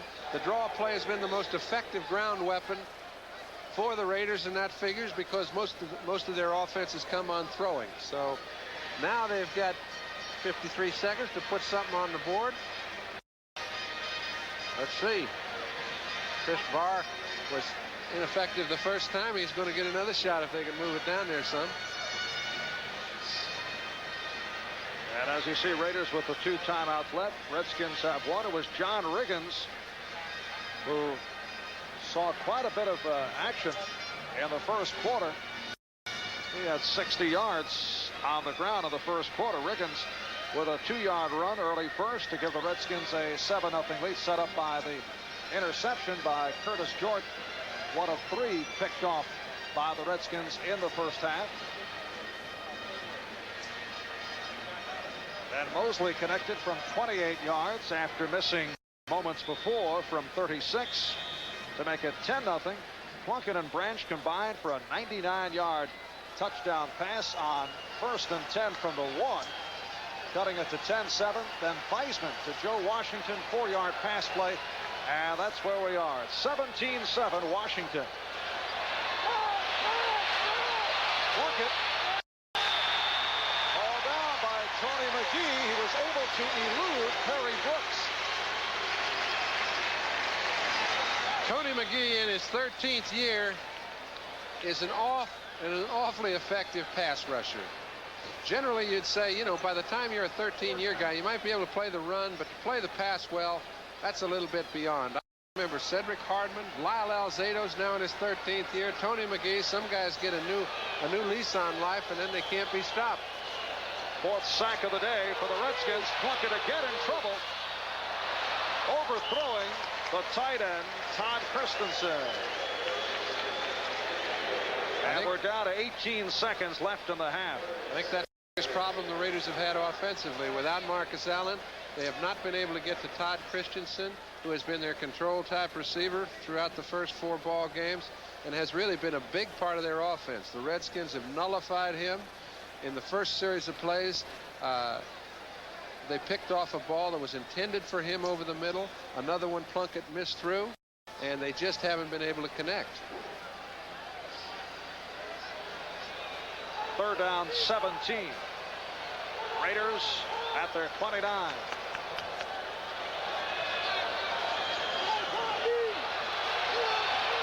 And again, Plunkett chased. And again, all down. It's Mack the sack. Tony McGee, his 2nd of the day. Number 5. In 1980, Raiders won in overtime, 24-21. You know, there have been 8 overtime games already this season. And there are going to be a whole lot more. Record is 13 in the NFL. Plunkett getting it away. Headed for Kenny King. You know, Kenny King thought Plunkett was trapped, or he'd have caught that ball on the dead run. He may have come up with a shoulder problem trying to dive for the ball. You mentioned that the Redskins were having that they had played them before. They have never beaten the Raiders. They've played them 3 times before. Here's Plunkett. Now he finally gets out of a problem. King has Plunkett in trouble, thought the ball was dead. Had he continued running, he might have caught the ball on the dead run. You mentioned you expect to see many more overtime games. Any particular reason? It is an unusual high number. Well, I think that coaches, most of the control is on the sideline, and I think that a lot of times they'll take the tie in a close game from a 3-yard line and go for the win when they're playing at home late. Go for the tie and see if they can win it in overtime. I also think the teams are an awful lot closer now than they were 4 or 5 years ago. All right, the punt by Guy, not one.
the sack. Tony McGee, his second of the day. Number 5. In 1980, Raiders won in overtime, 24-21. There have been 8 overtime games already this season. And there are going to be a whole lot more. Record is 13 in the NFL. Plunkett getting it away.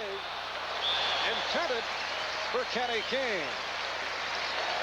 You know Kenny King thought Plunkett was trapped, or he'd have caught that ball on the dead run. He may have come up with a shoulder problem trying to dive for the ball. You mentioned that the Redskins were having that they had played them before. They have never beaten the Raiders. They've played them 3 times before. Here's Plunkett. Now he finally gets out of a problem. King has seen Plunkett in trouble, thought the ball was dead. Had he continued running, he might have caught the ball in the dead run. You mentioned you expect to see many more overtime games. Any particular reason? It is an unusual high number. Well, I think that coaches, most of the control is on the sideline, and I think that a lot of times they'll take the tie in a close game from a 3-yard line and go for the win when they're playing at home late. Go for the tie and see if they can win it in overtime. I also think teams are an awful lot closer now than they were 4 or 5 years ago. All right, the punt by Guy, not one of his better boots. And the Redskins will take over. So you say it's a combination of balance. A conservative offensive thought and balance. And one other factor this year, the road teams have done very well thus far. Well, you never know who's on the road. These teams are trading so many people back and forth.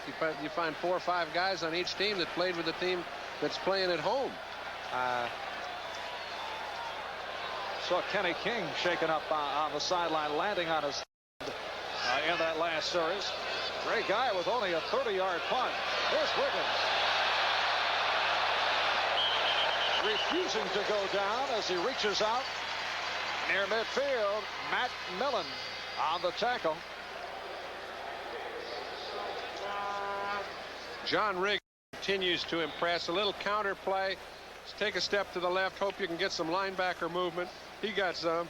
Matt Millen picks him up after about 3 yards. Those two are a perfect match. And 74 yards on 19 carries for John Riggins. Looking for that 100 mark this afternoon. Picked up 6, 2nd down and 4.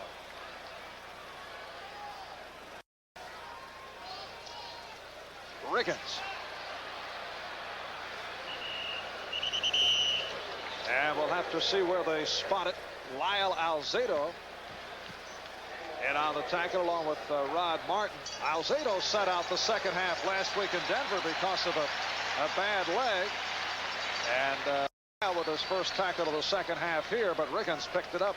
I do not think you'll be seeing him sitting out this one unless something reoccurs to his knee. He said it wasn't serious, but it did bother him. The game was well in hand. I think that when you take a look at Riggins' yard per carry average, it can be very misleading. It forgets to include those 2nd down and 2s that he always picks up, 3rd down and 1s. He's got about 4 of those in him, and he's still over 4 yards an average today. There's Theismann off the fake. Don Warren inside the 15. So Warren, the tight end in his 5th season out of San Diego State, with his first catch of the day. But I tell you, if there was ever a gimme, he just got one. And that ought to be given partly to Riggins. You ought to give about half of that yardage to Riggins if you really care about stats. They finally got the linebackers to concern themselves with Riggins. Warren goes on a slide block, runs right by Otis McKinney, who was trying to stop Riggins. Catches the ball on the dead run from Theismann. And I mean to tell you, he was an awful lot farther than it looked like in your monitor. 33 yards on the play. First down at the 14.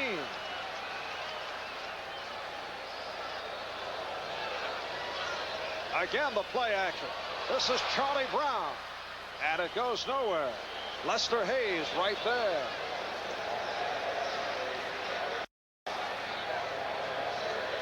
Hey, they're trying Lester today. This isn't the usual jubilant Lester that sits back there and intimidates people and entices them to try him.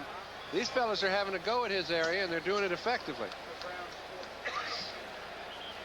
I guess it goes, you know, you talk about, some people say hit the weakness, others say hit the strength. You can't hardly beat a real good football team unless you can beat their corners. And the Redskins match up very well against the Raiders. Lester Hayes, Ted Watts are the men at the corners. Mike Davis and Van McElroy, the other members of that secondary. Theismann is now 9 for 16, 144 yards. 2 on that last toss, 2nd and 12 at the 16. 4 minutes gone by, third quarter. Redskins lead it 17-7. Joe Washington. Y'all be careful out there. Now you see Art Monk. So Art Monk, who has made his return here today, he is the reigning member of the Fun Bunch, but not having fun here with the Raiders. An important decision right here. Who's this penalty on? Is it against both of them again?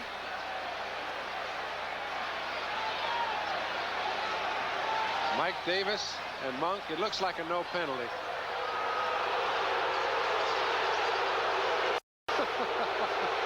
It's a tough call to make, and Pat Haggerty has been handling it by calling offsetting penalties, which means often you disregard who starts it, and the only way one club will get penalized is if the other guy steps away, and that's a tough thing to do. Well, I think what's happening right here, Marv, is that you don't call it if you don't see it. And I don't think anybody saw the initial contact. What they see is the reaction. They see two guys going at one another after the play's dead, and they didn't see the start, so they didn't call it. And that's a good decision.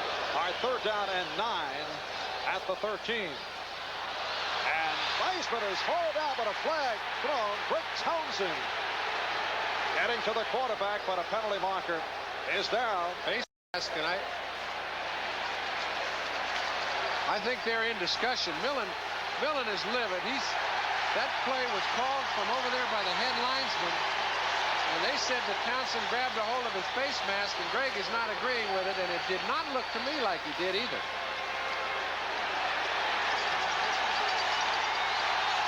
And look out, Matt Millen just tossed his helmet. He could get an unsportsmanlike conduct unless the official did not see it or chose not to see it. So it is a face mask on the Raiders. Haggerty could have overruled him, but he didn't see it clearly enough to make sure, so he let the rule stand. The call, and I guess that's what happened. He was a lot closer than I was. So a 3rd down and 9 at the 13. Again, the shifting around in the formation by the Redskins. And Theismann has it deflected.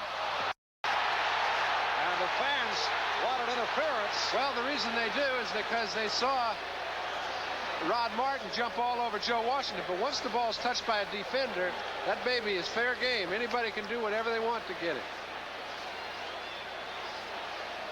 And so Mark Mosley.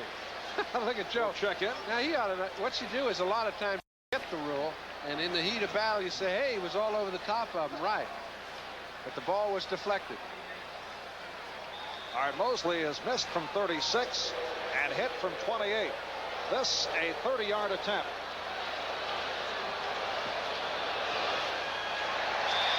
And Mosley has extended that skin lead.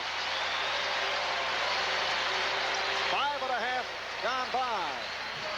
Third quarter, Redskins now lead the Raiders by the score of 20-7. This Mercedes-Benz pioneered the turbo diesel engine that powers this Mercedes-Benz. This is the C-111 research vehicle. This is the 300D sedan. Taking charge by Arby's, home of deli specialty sandwiches, including Arby's Sub and Roast Beef Deluxe. And by Michelob Light, an exceptional light beer with a rich, smooth taste. Marv Albert with John Brody from RFK in Washington. And the Redskins, off the 30-yard field goal by Mark Mosley, now lead the Raiders by the score of 20-7. Greg Pruitt out to the 10. 20. So Pruitt to the 22. John, let's go back to that face mask call against Greg Townsend of the Raiders, and let's check it out. It looked like it might be a critical call. However, it turned out to be, it would have made it just a little bit longer field goal. But you see, Townsend has got a hold of his jersey very firmly. Haggerty did not make the call. The call came from over by the head linesman area. He didn't see it as clearly as he thought he did. But we have to see it twice. They don't. Yeah, he was screened out, and it appeared from that angle as if it were a face mask. 21-yard return on the kickoff by Pruitt. Play action for Plunkett. And he has the tight end, Christensen. Curtis Jordan, strong safety, outside linebacker, Rich Malott on the stop. So Todd Christensen, who has had a game, Plunkett has had difficulty finding him with the reception. He got off the donut. That's the big thing as far as he's concerned. And once the man catches one ball, the ice is broken. Sometimes he can find a few areas. Todd's been pretty well held in check the last couple games after starting out very fast. Barnwell and Muhammad are the wide receivers. And this is Muhammad for the first down and more. And he coughs it up. Recovered by the Redskins, Curtis Jordan.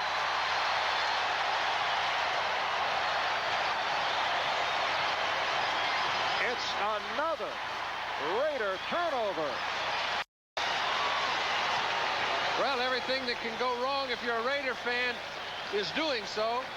Very fine reception by Muhammad. He's trying to break loose. He does. Jordan and the rookie, Darrell Green, he is responsible for the fumble. Curtis Jordan picked that ball up very cleanly for it to be a fumble recovery. His second great play of the day. I know he just fell on the ball. It hurt a little bit, but he'll take it anytime. And Art Monk with another beautiful reception. James Davis on the tackle. Davis has come over to take the right cornerback slot for Ted Watts, who's out for the day because of a sprained neck. Well, a lot of things happen when people start throwing the ball in your area. Watson and Lester Hayes have had it pretty much going their way the first few weeks. Today, they're getting their share of the work. First down, 47, as Art Monk made the nice catch. Theismann throwing at a crowd intended for Don Warren. That's the kind of ball Joe Theismann threw early in his career that you don't see him throw very much anymore. Looked like one of those trying to make a great play out of a bad play. Got a good pass rush. As soon as he let that ball go, he knew he'd done the wrong thing. Joe Theismann out 10 for 19, 162 yards. Had almost a flawless day last week against Seattle. He's become an outstanding quarterback. There's no doubt about it. And if they don't do something to change defensively, the Raiders, they're putting Monk on James Davis. That's a mismatch. All right, Riggins on the carry, stopped by Kinlaw. For an update, let's get back to New York to NFL 83. Thank you, Marv. Moments ago in Pittsburgh, watch Cliff Stout from his own 49 on the run. Chased out to the far side, and he throws on the run to Walter Abercrombie. 51 yards. The Steelers regain the lead. Back to Washington. Thank you, Len. Third down and 6 for the Redskins. At midfield, 8 minutes left, third quarter. And Theismann going sideline. Nick Giacquino well covered by Otis McKinney. So the unit making its way on. Jeff Hayes back at his 35-yard line. There he is with Greg Pruitt, the man he'll be kicking to. Hayes struggled at times last season. In fact, heard it from the crowd here at RFK, but the Redskins feel that he's a guy who will be around for some time. He punts high, and I think anybody that can kick the ball high can help, particularly with the new rules, because it allows his two outside people to get down under the punt. You'll notice here his leg goes up in the air, and so does that ball. And a good one. Now Pruitt off the spin, stopped at the 16-yard line. Again, very fine coverage by the Redskins. ball kicked high enough in the air to let everybody get down underneath it.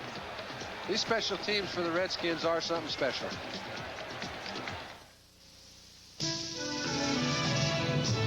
Nothing. Third quarter. Minnesota over Dallas 24-10. Steve Dill's having a good day. Houston leading Pittsburgh 14-7 in the fourth quarter. Big surprise there. Seattle over Cleveland 10-3 in the third.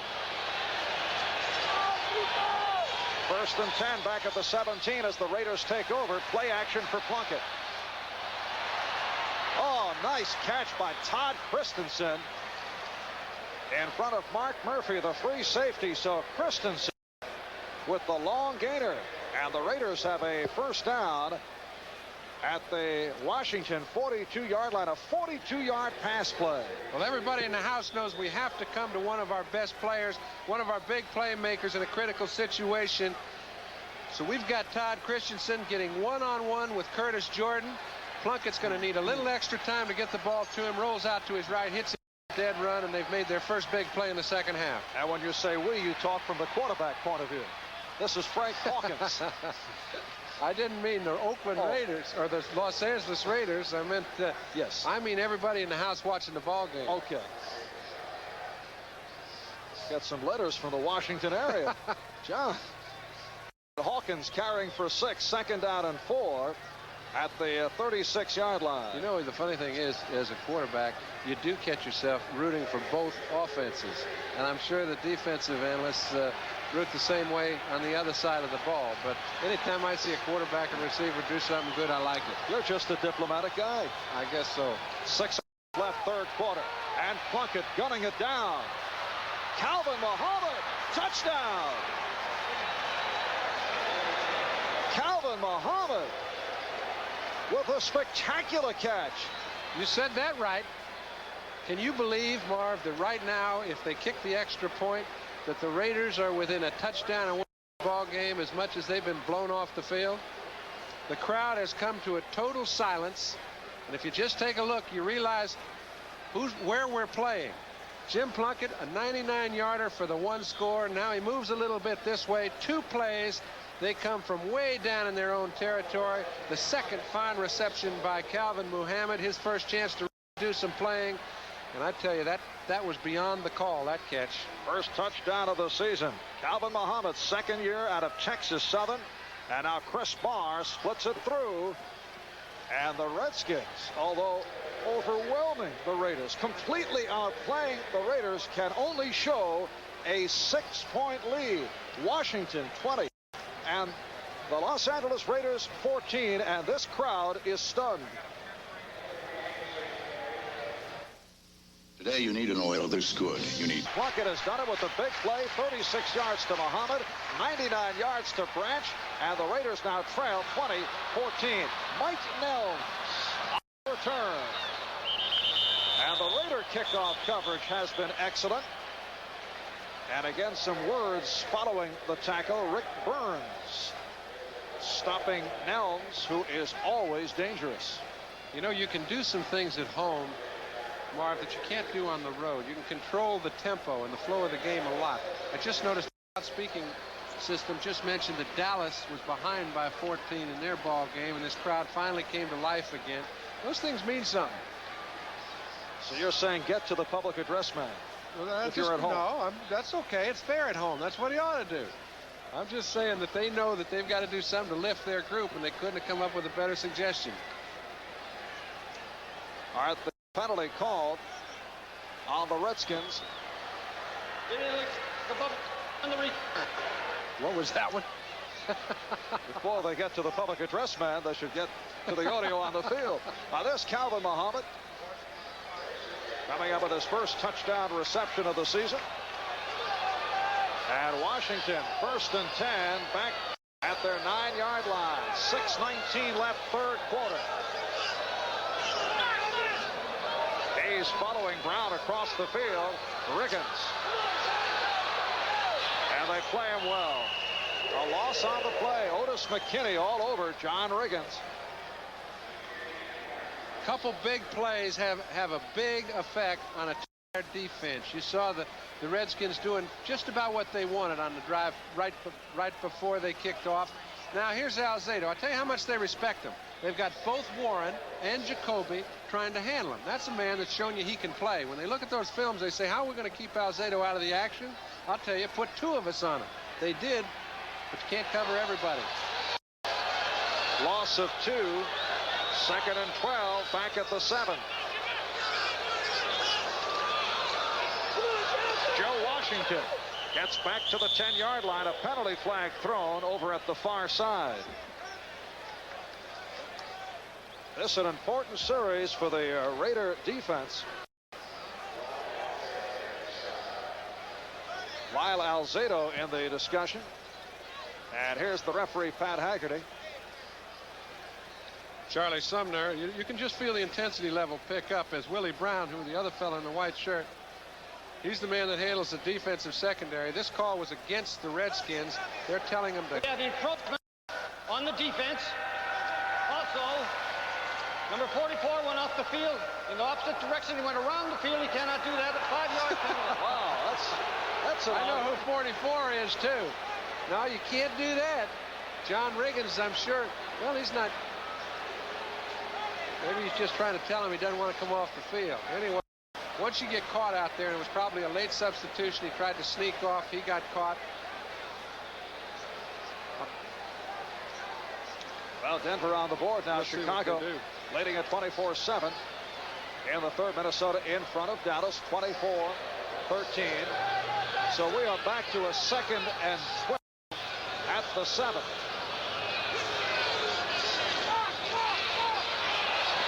Washington. That's why they give Rod Martin the credentials they do. He's sitting one-on-one with Joe Washington. They picked the right place to throw the ball to the right guy. Joe Washington one-on-one, and number 53 brings him down one-on-one tackle. Now that's something that not many linebackers can do. And it sets up a 3rd down and 5 at the 14. A 7-yard pickup. There's Rod Martin, 7th season out of USC. Crowd urging the Redskins on. They lead it 20-14. And Theismann airs it up. Broken up by Otis McKinney, stepping in front of Charlie Brown, and McKinney nearly picked it off. But a very good series for the Raider defensive unit. Yes, it was. And it's, you know, they never changed their style, the Raiders. And I was mentioning Willie Brown earlier. He was the first really great defensive back that the Raiders had. He's the one that kind of dictated that, hey, defensively, if you're a Raider, you're going to have to play one-on-one defense. They've been beaten early in the game. Now they're seeming to rally. They're starting to get closer to the receivers. They're picking up the slack. And here's Jeff Hayes. And he is back in his end zone. Rick Pruitt out at his 45.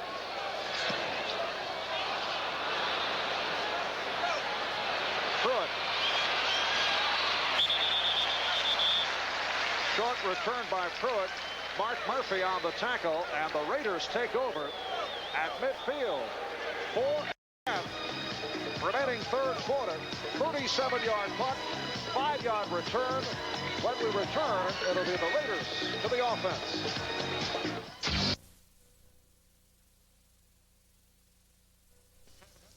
Mentioned earlier, has the longest such streak for consecutive games among active players in the NFL.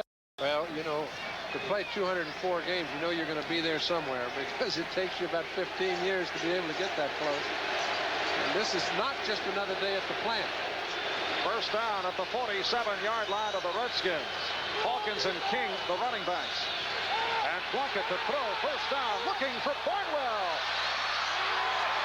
Very good recovery by Darrell Green. Looked like Barnwell beat him.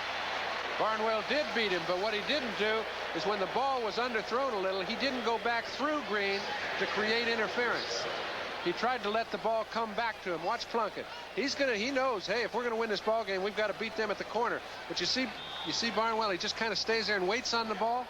Then Green gets a chance to go at it too. But if he'd come back toward it, he'd have created interference. 2nd and 10. Barnwell at the bottom of your screen, and Muhammad at the top, and a timeout called by the Redskins. Free safety Mark Murphy looking to talk things over. Well, he's a little concerned. They've thrown the ball down the field 4 or 5 times. Generally, a free safety of Mark's caliber will be able to get in the act a little more than he's been able to. And he might feel that he'd like to change some of the defensive thought or find out a little more about what the thinking is. So the timeout called by the Redskins with 4:22 left in the third quarter.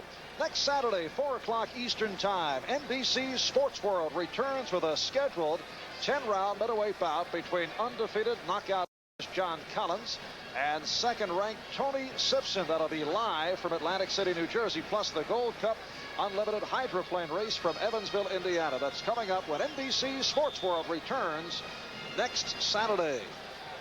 Simpson, a man who fought Marvin Hagler for the middleweight title. And Marvin Hagler, as you know, is still the middleweight champion. Yes. Second down and 10.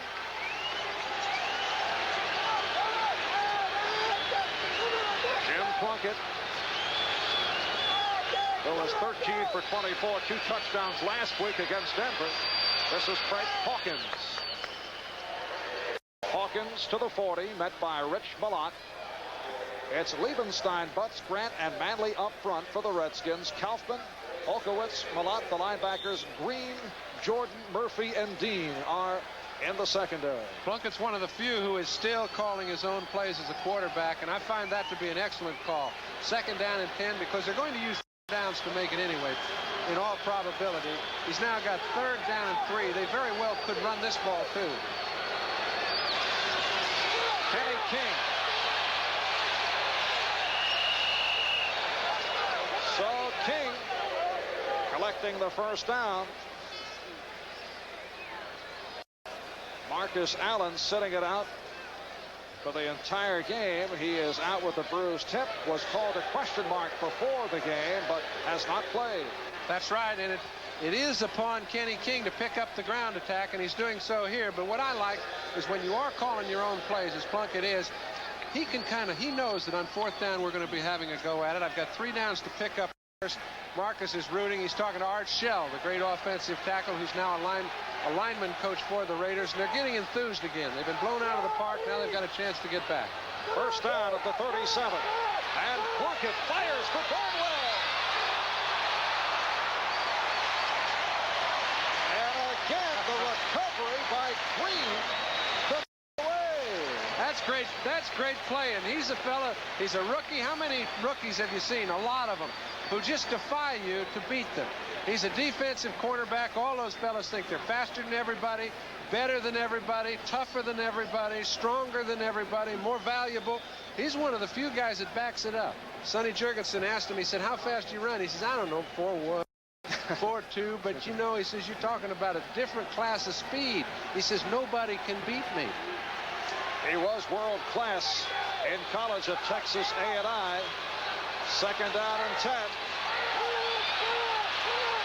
Calvin Muhammad for the first down. Vernon Dean on the tackle, and what a second half it's been for Muhammad. Well, what are we saying? Earlier in the ball game, we said, okay, Vernon Dean made the Pro Bowl last year in All-Pro because he played the outside real tough. Most quarterbacks like to throw the ball to the outside. He led you astray. He led you believe he was taking away the inside, but in effect, he was really moving to the outside. You can beat him on the inside. People have done it this year, and Plunkett's doing it now.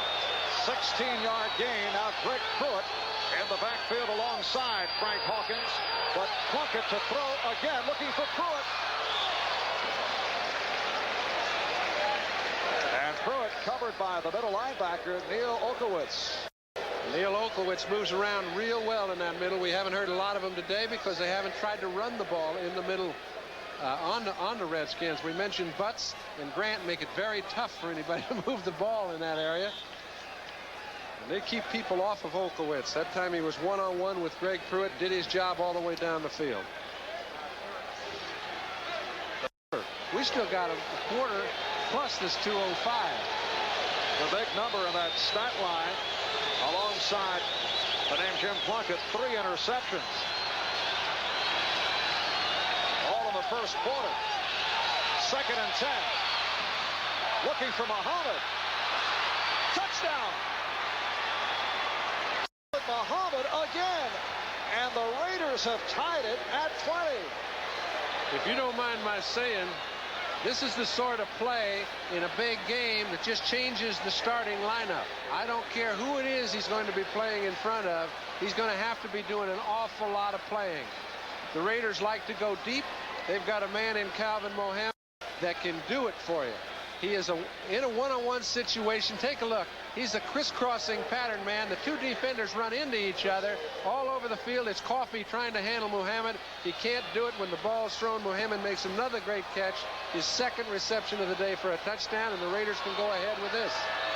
Mark Wilson puts it down for Chris Farr. And the Raiders have moved in front. So the Raiders have come from behind, although completely outplayed throughout the first half, and they now lead the Redskins 21-20. A 22-yard touchdown pass play with that man, number 82, Calvin Muhammad, who is seeing action because of the hamstring injury suffered by Cliff Branch. Now here's the crowd looking to rev up the Redskins. I'll tell you what I'm looking at. I'm looking at Calvin Muhammad. Now he's on the special teams, the kickoff team, after catching a touchdown pass. I think they're going to have to use a lot of him for the rest of the day. I might try to get him over on the sideline. One more look at this down. It's another individual great effort. Plunkett has taken it upon himself to get this game back in the hat. He's done so with real stand-up, tough play. He's taken a group that really is without their two big stars and put them right back in the thick of things. And the kickoff by Barr. Mike Nelms on the kick.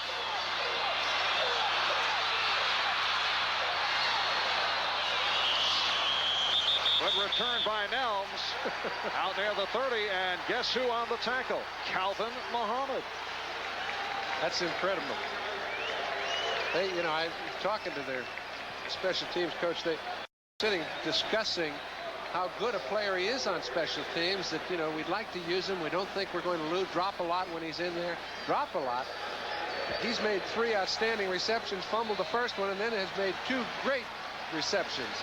This man, they know, will do it if you give him enough chances. Mike Nelms from Canada, picked up as a free agent, been in the Pro Bowl several years now. To do something more than that. 32-yard return by Nelms. Good rush by Alzado, but a beautiful reception. Charlie Brown for the first down and much more. James Davis wrestled him out.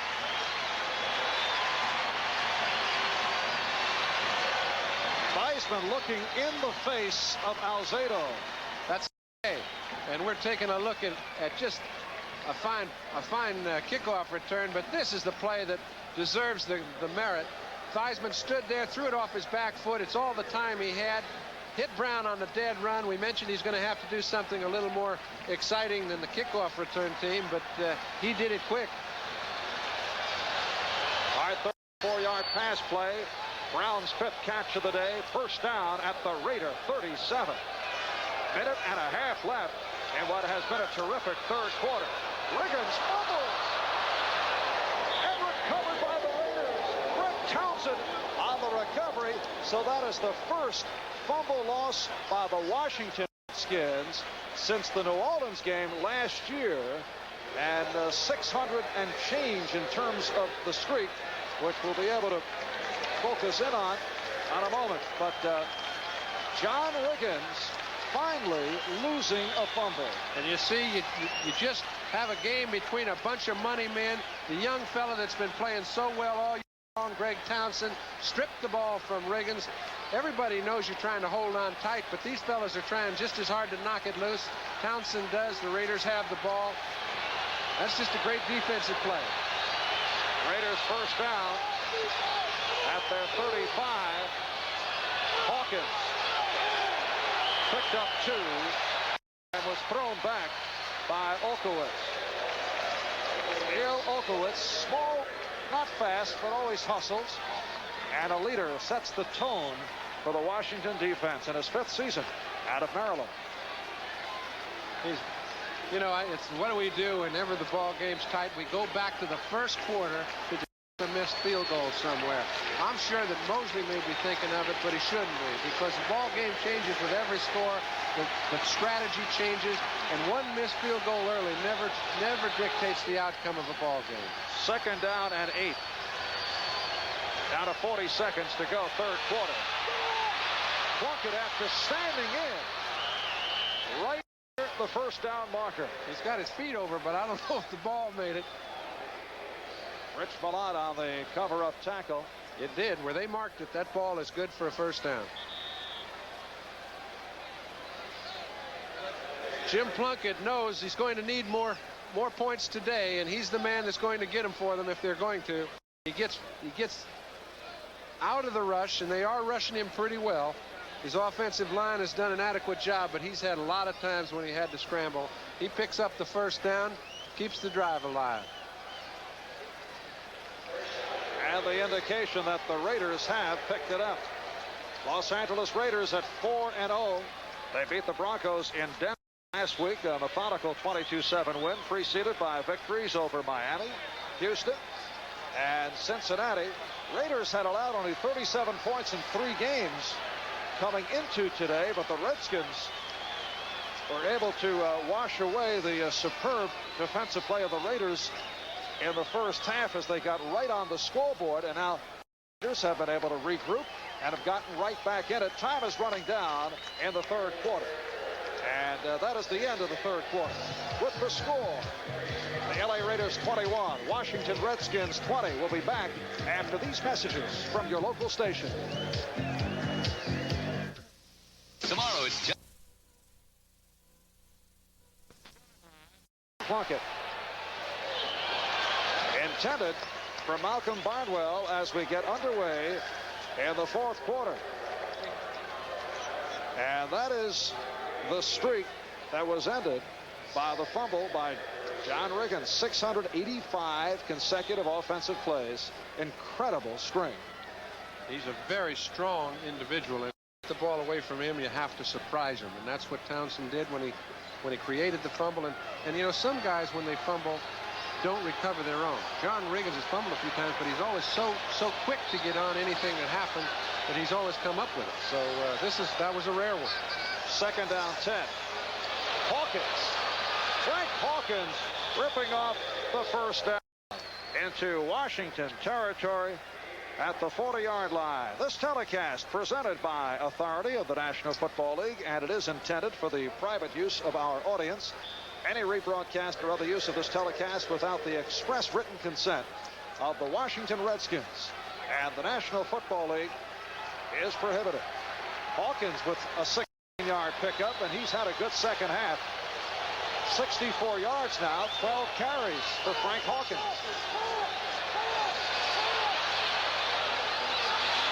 The intended receiver was Barnwell. Flagged down. It was covered by Green. Okay, I guess you have to take what they call, but, you know, they say incidental contact is no foul, right? I cannot see where Darrell Green was doing anything other than trying to get a hand on the ball, and I don't know whether he went through Malcolm Barnwell or not, but that looked like incidental contact to me, and I'm sure the people at home feel the same way.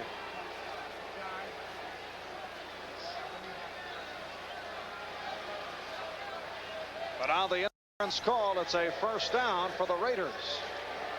Marv, how long has it been since we've seen a game where both sides are trying to throw outside to their cornerbacks? It's because not too many teams play you man-to-man defense all over the field. And Plunkett in trouble, gets it off to King. Nice move by King after the reception. Kenny King in his 5th season out of Oklahoma. He made the Pro Bowl back in 1981. But the addition of Marcus Allen to the Raider roster made for a move to the fullback slot. He made the Pro Bowl coming from a team. He came from Houston originally, where he was a 3rd draft choice, and he hadn't really been given a chance to play. He went to the Raiders. They've used him defensively since, and he's been a fine back for them. Second down and 1.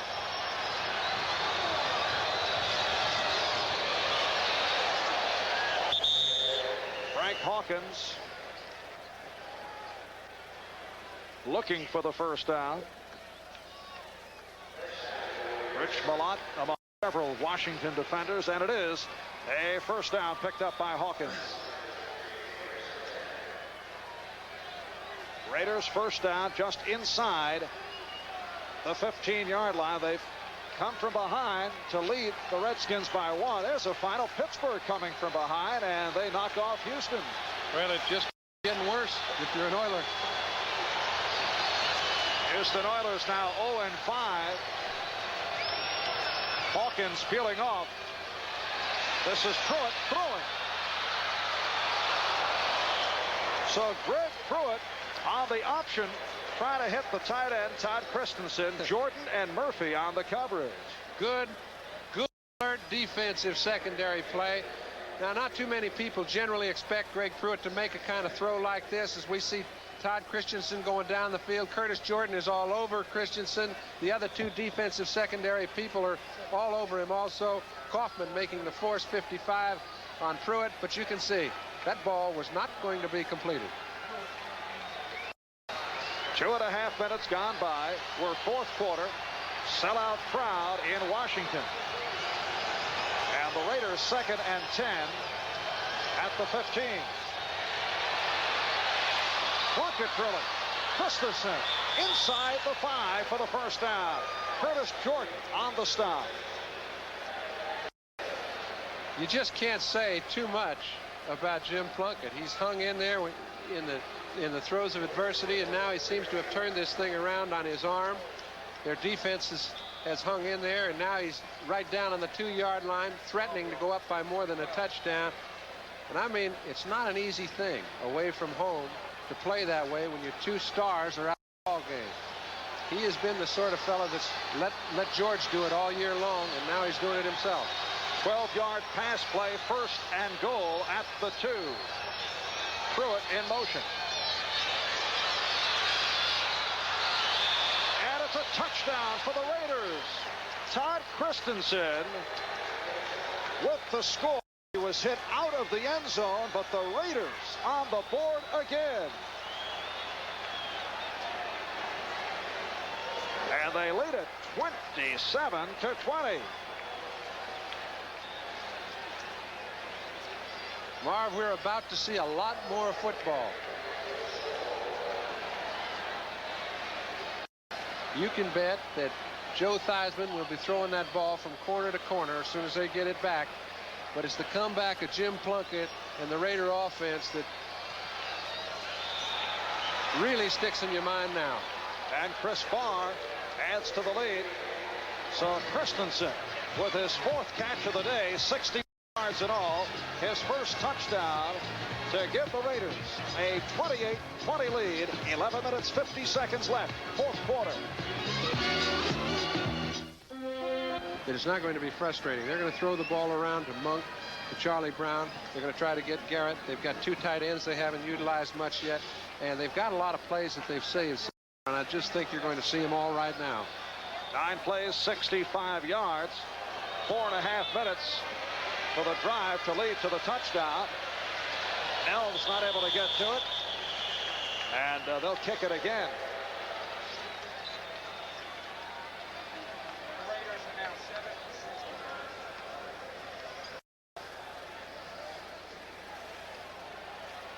So both clubs moving back upfield. Recapping the scoring, it was Riggins, 2-yard run.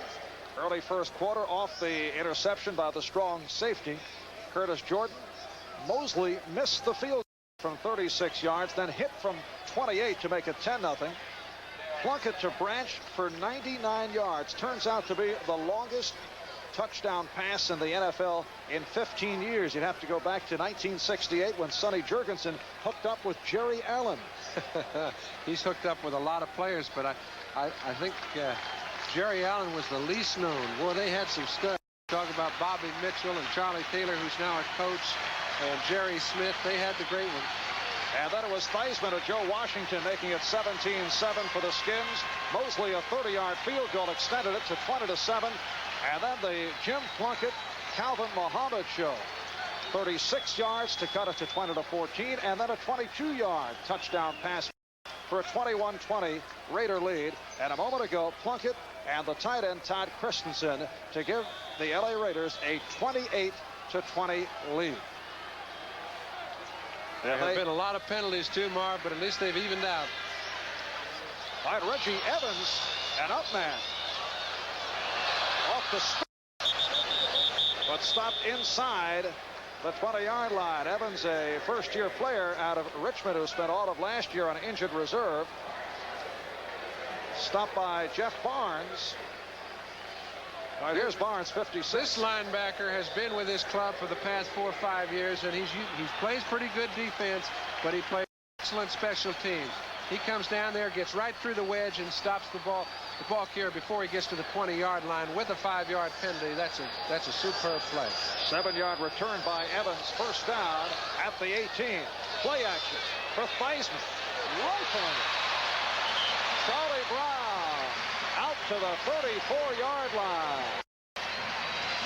You know, it's one thing if you're sitting at home and you say, hey, they know they're going to throw it to the wide receivers. Why don't they do something defensively? Well, as long as you play man-to-man defense, and that's the personality and the trademark of the Raiders, they're not going to change that. It's up to James Davis to do something about it as a cornerback. They're going to leave him one-on-one all day long. 16-yard pass play, first down out at the 35-yard line. That's Brown in motion. Short setup, Brown again. Brown to the 42-yard line. It isn't much of a secret. It's how do you stop them?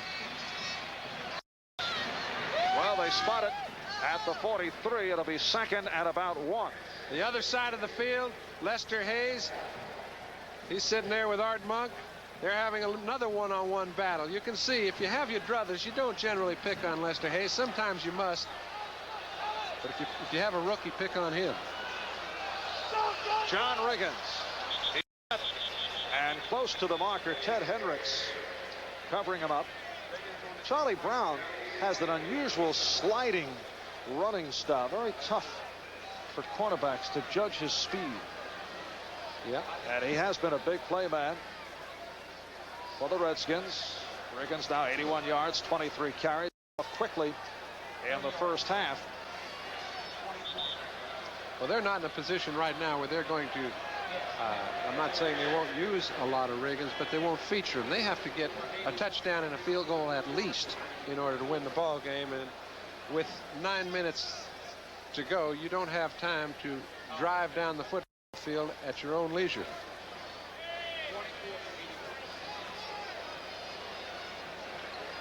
And as you saw, just short of a first down.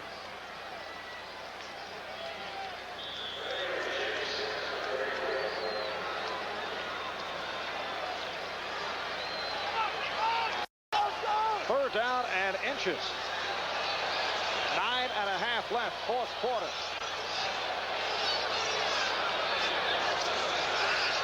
Riggins, first down and more. Ted Hendricks on the tackle.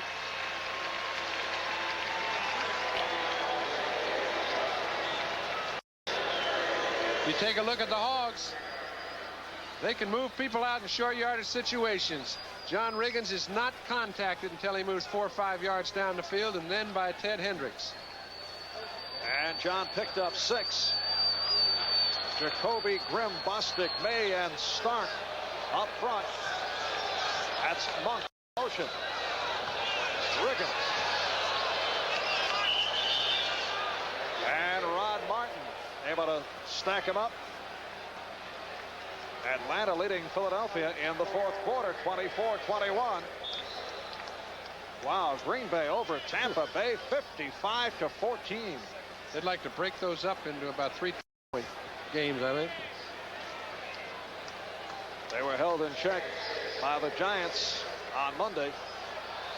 91 yards, 26 carries for Riggins. Second down, 6.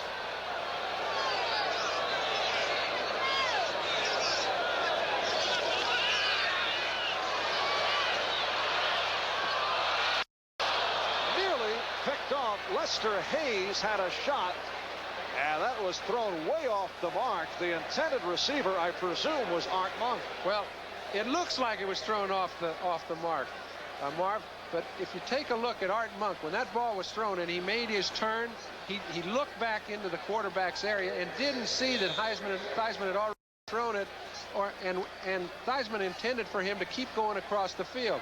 Now Joe's got another one-on-one situation, hangs in there. Now you see Art kind of pulled up, and now he wonders, uh-oh, maybe I did the wrong thing, but he couldn't locate the ball. Monk to the left and Garrett right for this 3rd down and 6. Penalty flag thrown. Now Monk on the reception. And a 1st down if it stands up. Out near the 25-yard line, James Davis hauling Monk down. But let's see what the call is all about. Most frustrating thing in the world for a quarterback and an offensive team that knows it has to get on that scoreboard. You get called for offensive holding after you've made a big play on a 3rd down situation.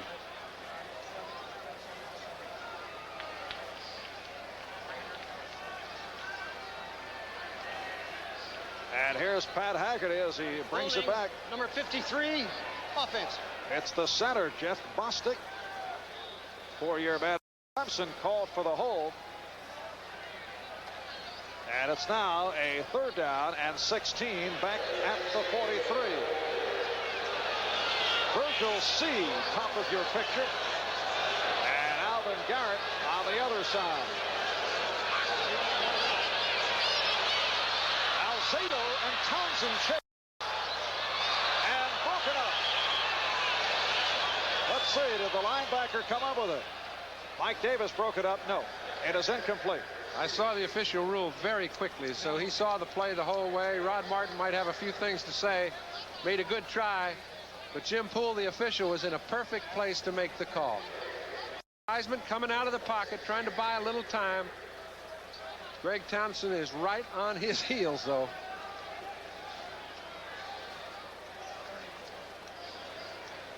And this is Jeff Hayes getting set to punt for the 7th time. Greg Pruitt back at his 16-yard line. Jim Plunkett and Calvin Muhammad hooking up for 2 touchdowns. And that's been the story in the 2nd half. Pruitt unleashing. That's the punter, Hayes, missing. And here's Pruitt, who could go, yes, all the way. Greg Pruitt doing something that is rarely done against the Redskins special team, and that is he has scored a touchdown.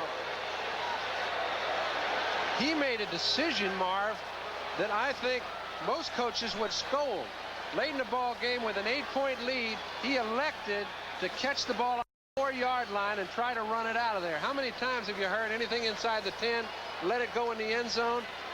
He saw enough territory to give himself a little free running room, elected to catch the ball, and boy, when he made that break right in there, he made a break against the best special teams play in the game. He gets around Jeff Hayes, and from there on in, it's nothing but a cakewalk. Talk about a drastic turnaround. It is being recorded as a 97-yard punt return. And the Raiders have broken it open. Chris Barr looking to make it 35-10, and does. And again, silence from 55,000 here at RFK. The Los Angeles Raiders leading the Washington Redskins by 15.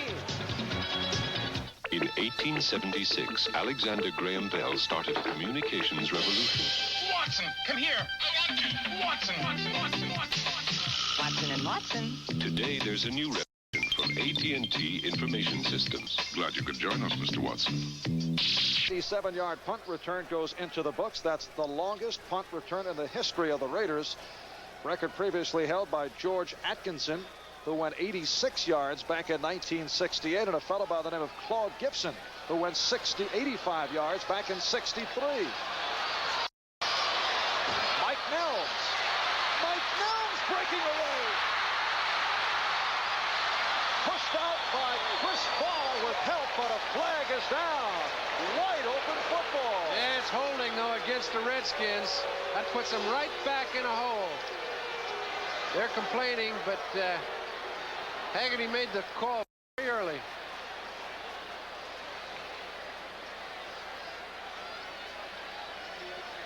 Seven minutes, 17 seconds remaining fourth quarter. The Redskins in need of a big play, trailing 35-20. And people have stated so long how good Mike Nelms is at making the big play. He's made 2 of them today. Both of them 30 on the run back have been called back. Nick Giaquinto called for the hold. All right, you see, they're trying to get some sort of a little crack at the point of attack. They get a good enough block, but most of it's on Nelms. He just gets them separated, picks up a little bit of running room, and Barr makes a pretty good play to keep it from being larger.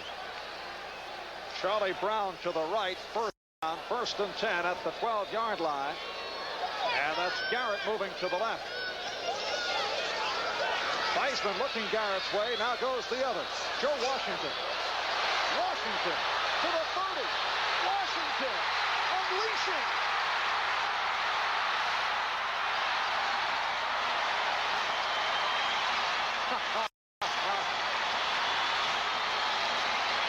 Lester Hayes pushed him out, and here are the Redskins first down at the 21. You don't make that kind of play unless your offense thinks you have a chance to win the ball game. He got great blocks from his wide receivers, 2 of them that time. Theismann looks to the other side, gets to the last possible second, comes off. Good coordination with Bostic and May. They pick up their blocks at the point of attack, and here goes Joe getting good help from Charlie Brown, number 87. When your wide receivers still think you have a chance, they're going to help your running backs. You get plays like this, and you can get yourself back in it. Joe Washington going 67 yards before that. Lester Hayes pushed him out. In his 8th season out of Oklahoma, 2 years with San Diego, 3 with Baltimore, and now a Redskin. First down at the 21 of the Raiders. Play action. Theismann off the roll and batted down. Otis McKinney got a piece of it.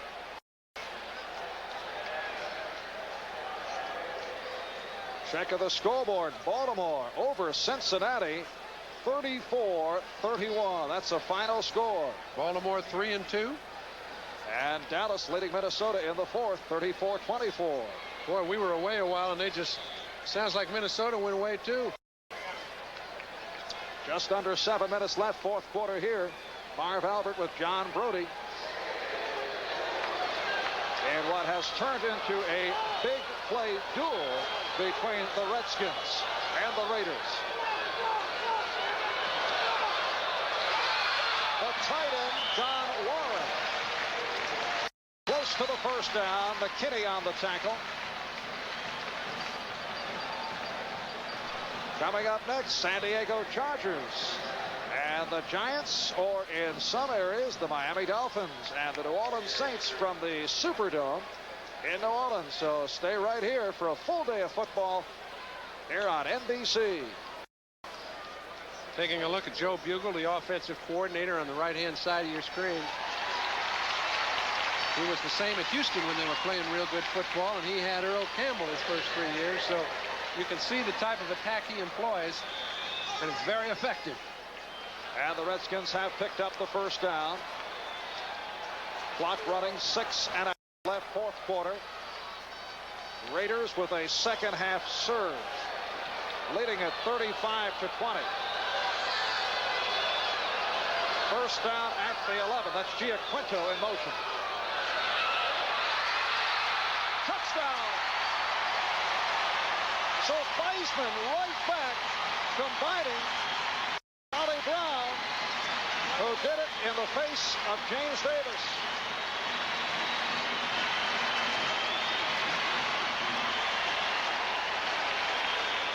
An 11-yard pass play, and now we see Steve Ortmeyer sitting there discussing whether or not we run it back out of the end zone, and letting everybody know that this ball game is far from over. If it only takes you a minute to get the ball from your own 20-yard line all the way into the opponent's end zone, you've got 6 of those left.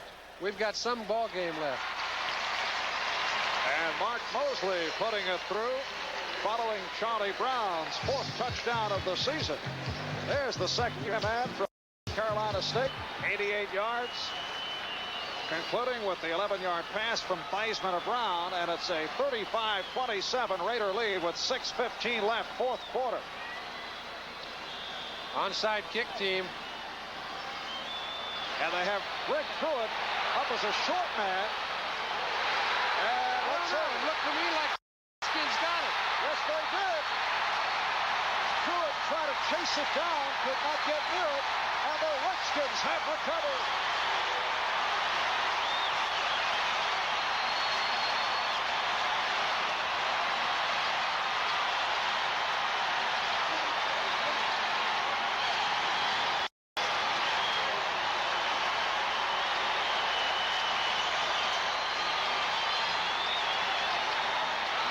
Greg Williams not looking to give up that football that he came up with.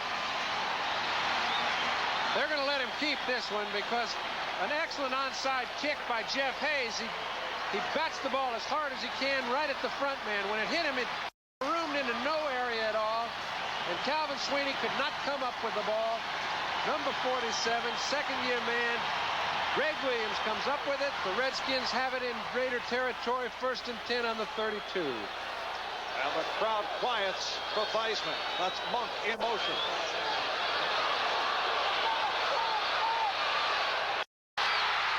Don Warren for a Redskin first down.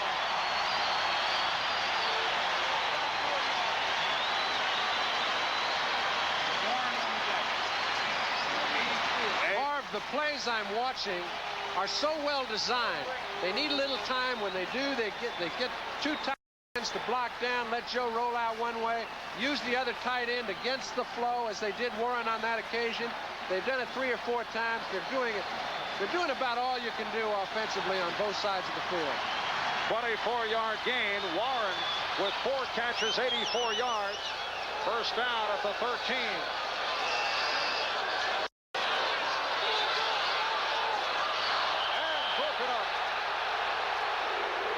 McKinney on the coverage of Don Warren. That's McKinney in a 6th season out of Colorado. And as you see, you saw the face of McKinney. You saw he's a little tired. And when you play defense, as long as these guys have had to play it in the last minutes, you get a little tired. And offensively, you get a little enthused. And it makes it an awful lot easier to operate. It's been a roller coaster ball game. Redskins with the early lead. There's McKinney. He's puffing. You try to cover somebody one-on-one all over the field. You know the importance of letting somebody get by you. That adds to the fatigue. Raiders coming back second half. Now the Redskins on the move. Big rush. And Theismann pulled down by Long. Howie Long with a significant sack with 5 minutes, 8 seconds left, 4th quarter. Came from the outside on the right. This is one thing that I'm sure Joe would like to have another attempt to try and handle, because he knows you can't get caught at this time in the ball game. Time is one thing. They're under 5 minutes on the clock. The field position is everything. That's the 4th sack for the Raiders.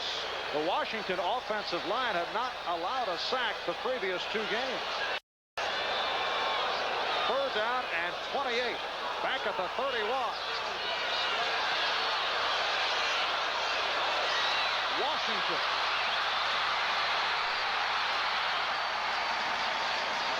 Joe Washington on the pickup, but way short. Well, we've got a 4th down play. You say, okay, it's the coach's turn. Do you want to try and get something now, knowing your team needs another possession and a touchdown? That's what Joe Gibbs is going to do. So Mark Mosley checking in. He's 2 for 3. He missed from 36 late in the 1st quarter, and then connected from 28 yards and from 30. This is not the time to try a fake field goal. The Raiders will not try and block this field goal. 34-yard attempt. And it is good.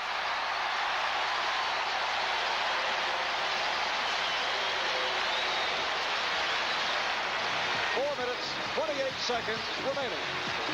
Fourth quarter. Raiders 45, Redskins 30. Last time recovered by Washington. I think they'll kick it down the field. I think you can get it back once.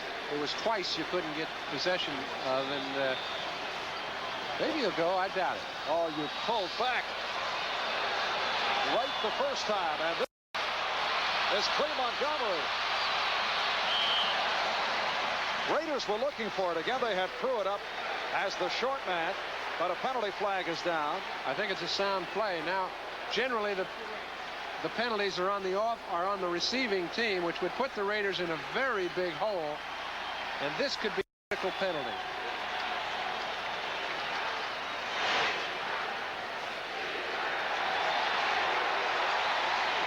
And it is called against the Raiders. Jim Plunkett, the man who led the Raiders back. Raiders now lead it 35-30. 4 minutes and 18 seconds remaining, fourth quarter. Okay, let's put it in your shoes. If you're sitting there where Plunkett is, do you try to get out of this hole right now, knowing that Washington's got everything going for them? Or do you say, okay, let's try and control the ball on the ground? I go to the ground first. All right, let's see what he does. Plunkett and Calvin Muhammad bringing the Raiders from behind. And let's see what he does here. First and 10 at the 16. And the swarming defense of the Redskins all over Frank Hawkins. Darrell Grant leading the charge. Redskin defensive unit all revved up. Liebenstein, Butts, Grant, Manley, up front, Kaufman, Olkowitz, Malott, the linebackers, Green and Dean at the corners, Jordan and Murphy are the safety man. Second down and about to be picked up two. Still playing man-to-man defense secondarily on the corners. And again to the ground. And again, the Skins hold. Hawkins stopped by Murphy. Turned out to be an excellent defensive call. A safety blitz. They've tried it on 2nd and 10 3 or 4 times. That's the first time it's worked out for them. There must be a tendency where Oakland 2nd and 10 runs the ball an awful lot or throws the ball to the outside. And that's why you can safety blitz in that situation. And it's a loss of 3. Third down, 11.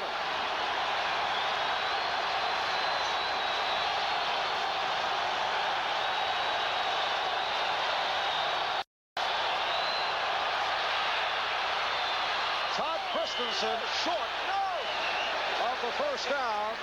Try to get up and run. I believe he was ruled down. Ken Coffey covering. This is what Todd thought he'd done. He thought he caught it and got off of the ground fast enough before he was touched. It was not ruled away. They are short of the first down, and they'll have to punt. So the Redskins,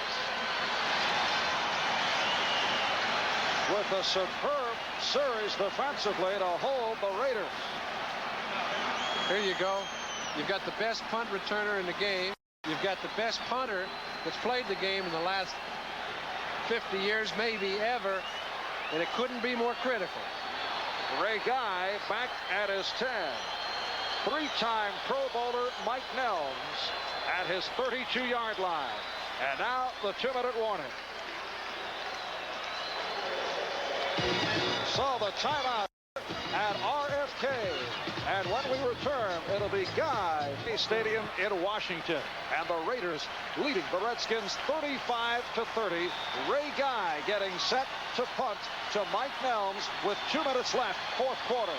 And Marv, you know, I've heard crowds like this, but it's been in 120 and 30,000 seat stadiums. Wembley sounds like this. At this place, you can hardly hear yourself think. And this is Nelms with terrific coverage by McKinney. Otis McKinney was right there. A 46-yard punt by Guy, but very little advance. There's the final Chicago Wallop. Denver 31-14.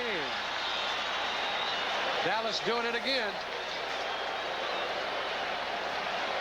Pittsburgh back on top. They're now 3-2 in their division.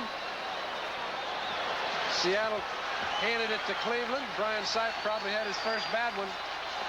And look at the San Francisco beating New England. All right, Theismann going sideline. And we'll have to wait and see where they spot it. Charlie Brown on the reception again. And for Brown, his 9th catch of the day.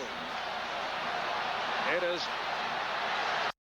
just short of the first down. 1:27 remaining, 4th quarter.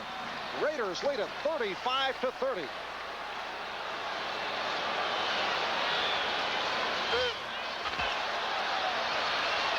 And again, Theismann completes the drive.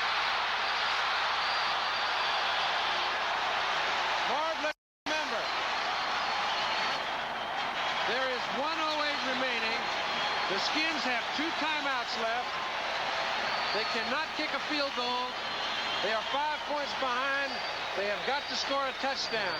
They can't afford to have 2 balls caught in the field of play. And a timeout has been called. That gives them 1. Right, Redskins down to 1. Raiders have 3. When we resume, it'll be Washington operating from the Los Angeles 34-yard line. First down at the 34 with 1:08 remaining. We're seeing today what happens when 2 offensive teams challenge defensive secondaries. Do not give the cornerbacks credit for being able to cover. Have good execution, good structure, and say, fellas, catch me if you can, but I don't think you can. And that's the way it's worked for both sides. And we'd like to take the opportunity to thank some of the people who have made this telecast possible. The executive producer of NBC Sports, Michael Weissman. Coordinating producer of football, Ted Nathanson.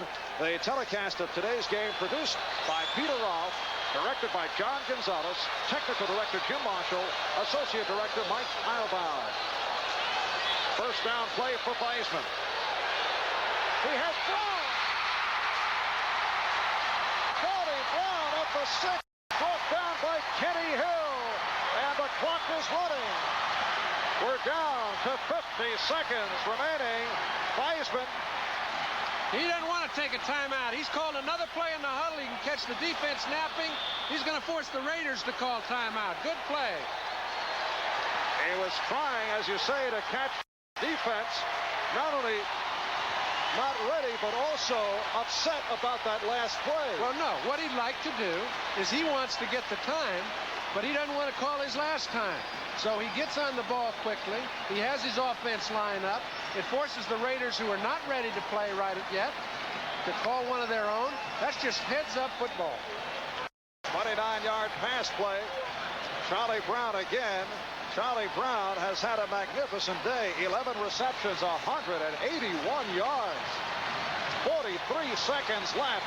And the Redskins will have first and goal at the 6-yard line. Coming up next, the Giants and the Chargers, or in some areas, the Dolphins and the Saints. So stay right here on NBC for the second part of our NFL doubleheader.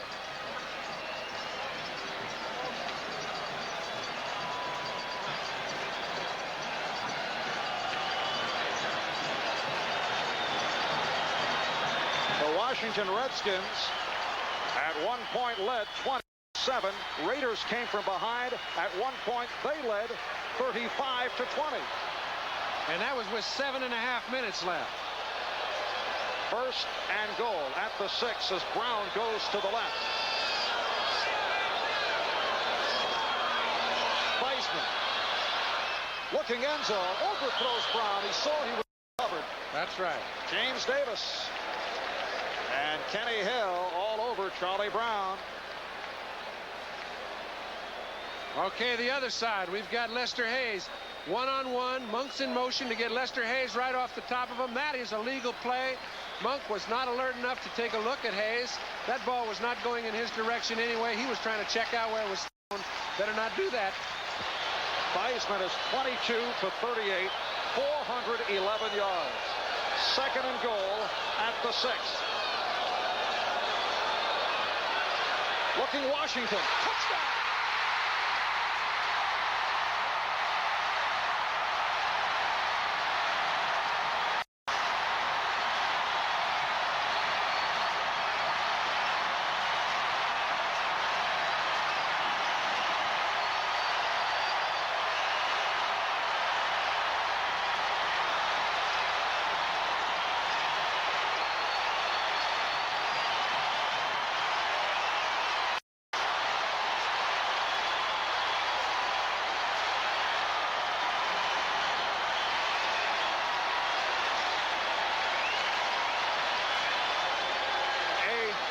Explosion here at RFKN.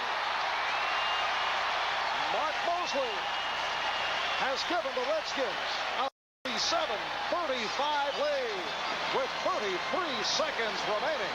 Fourth quarter.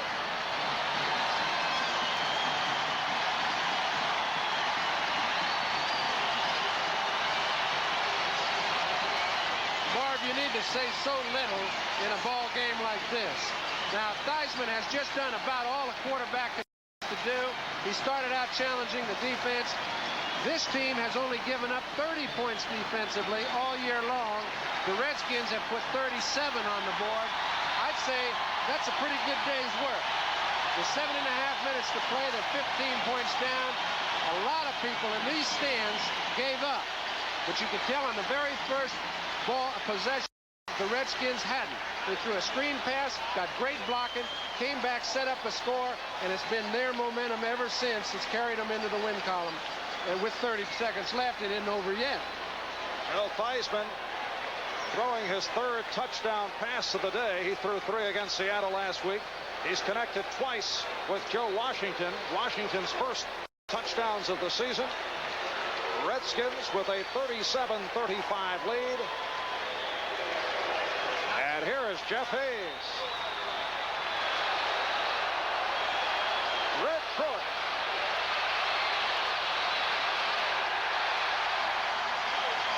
We're down 28 seconds remaining, fourth quarter. 2 timeouts for the Raiders. That one play that Joe Theismann made to force the Raiders to call timeout could, in the end, be a very big strategic plus. 5 plays, 69 yards for that lead score. Stewart Anderson stopping Greg Pruitt on the 18-yard return. And Jim Plunkett has to go for it all.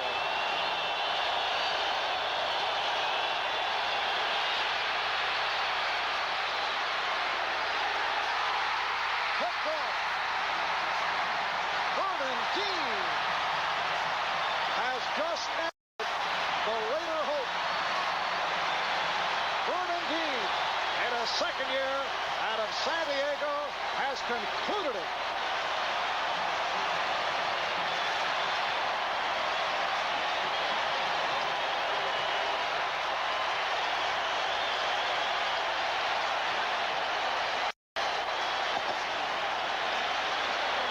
We're down to 19 seconds, and the Redskins just have to sit on the football. 7th turnover by the Raiders that killed them in the first half, and now Dean picks it off from Plunkett. You can see if there's a prayer, let's throw it down to number 82, see if he can come up with it. This game is history. It's one of the best offensively played games I've ever seen. Penalty marker was thrown as Theismann just sat on the football. Washington Redskins on their way to their first ever victory over the Raider franchise. They had lost the previous 3. A procedure penalty on the Raiders. More football to come following the Redskins and the Raiders. You'll see either Miami and New Orleans or the Giants and the Chargers right here on NBC.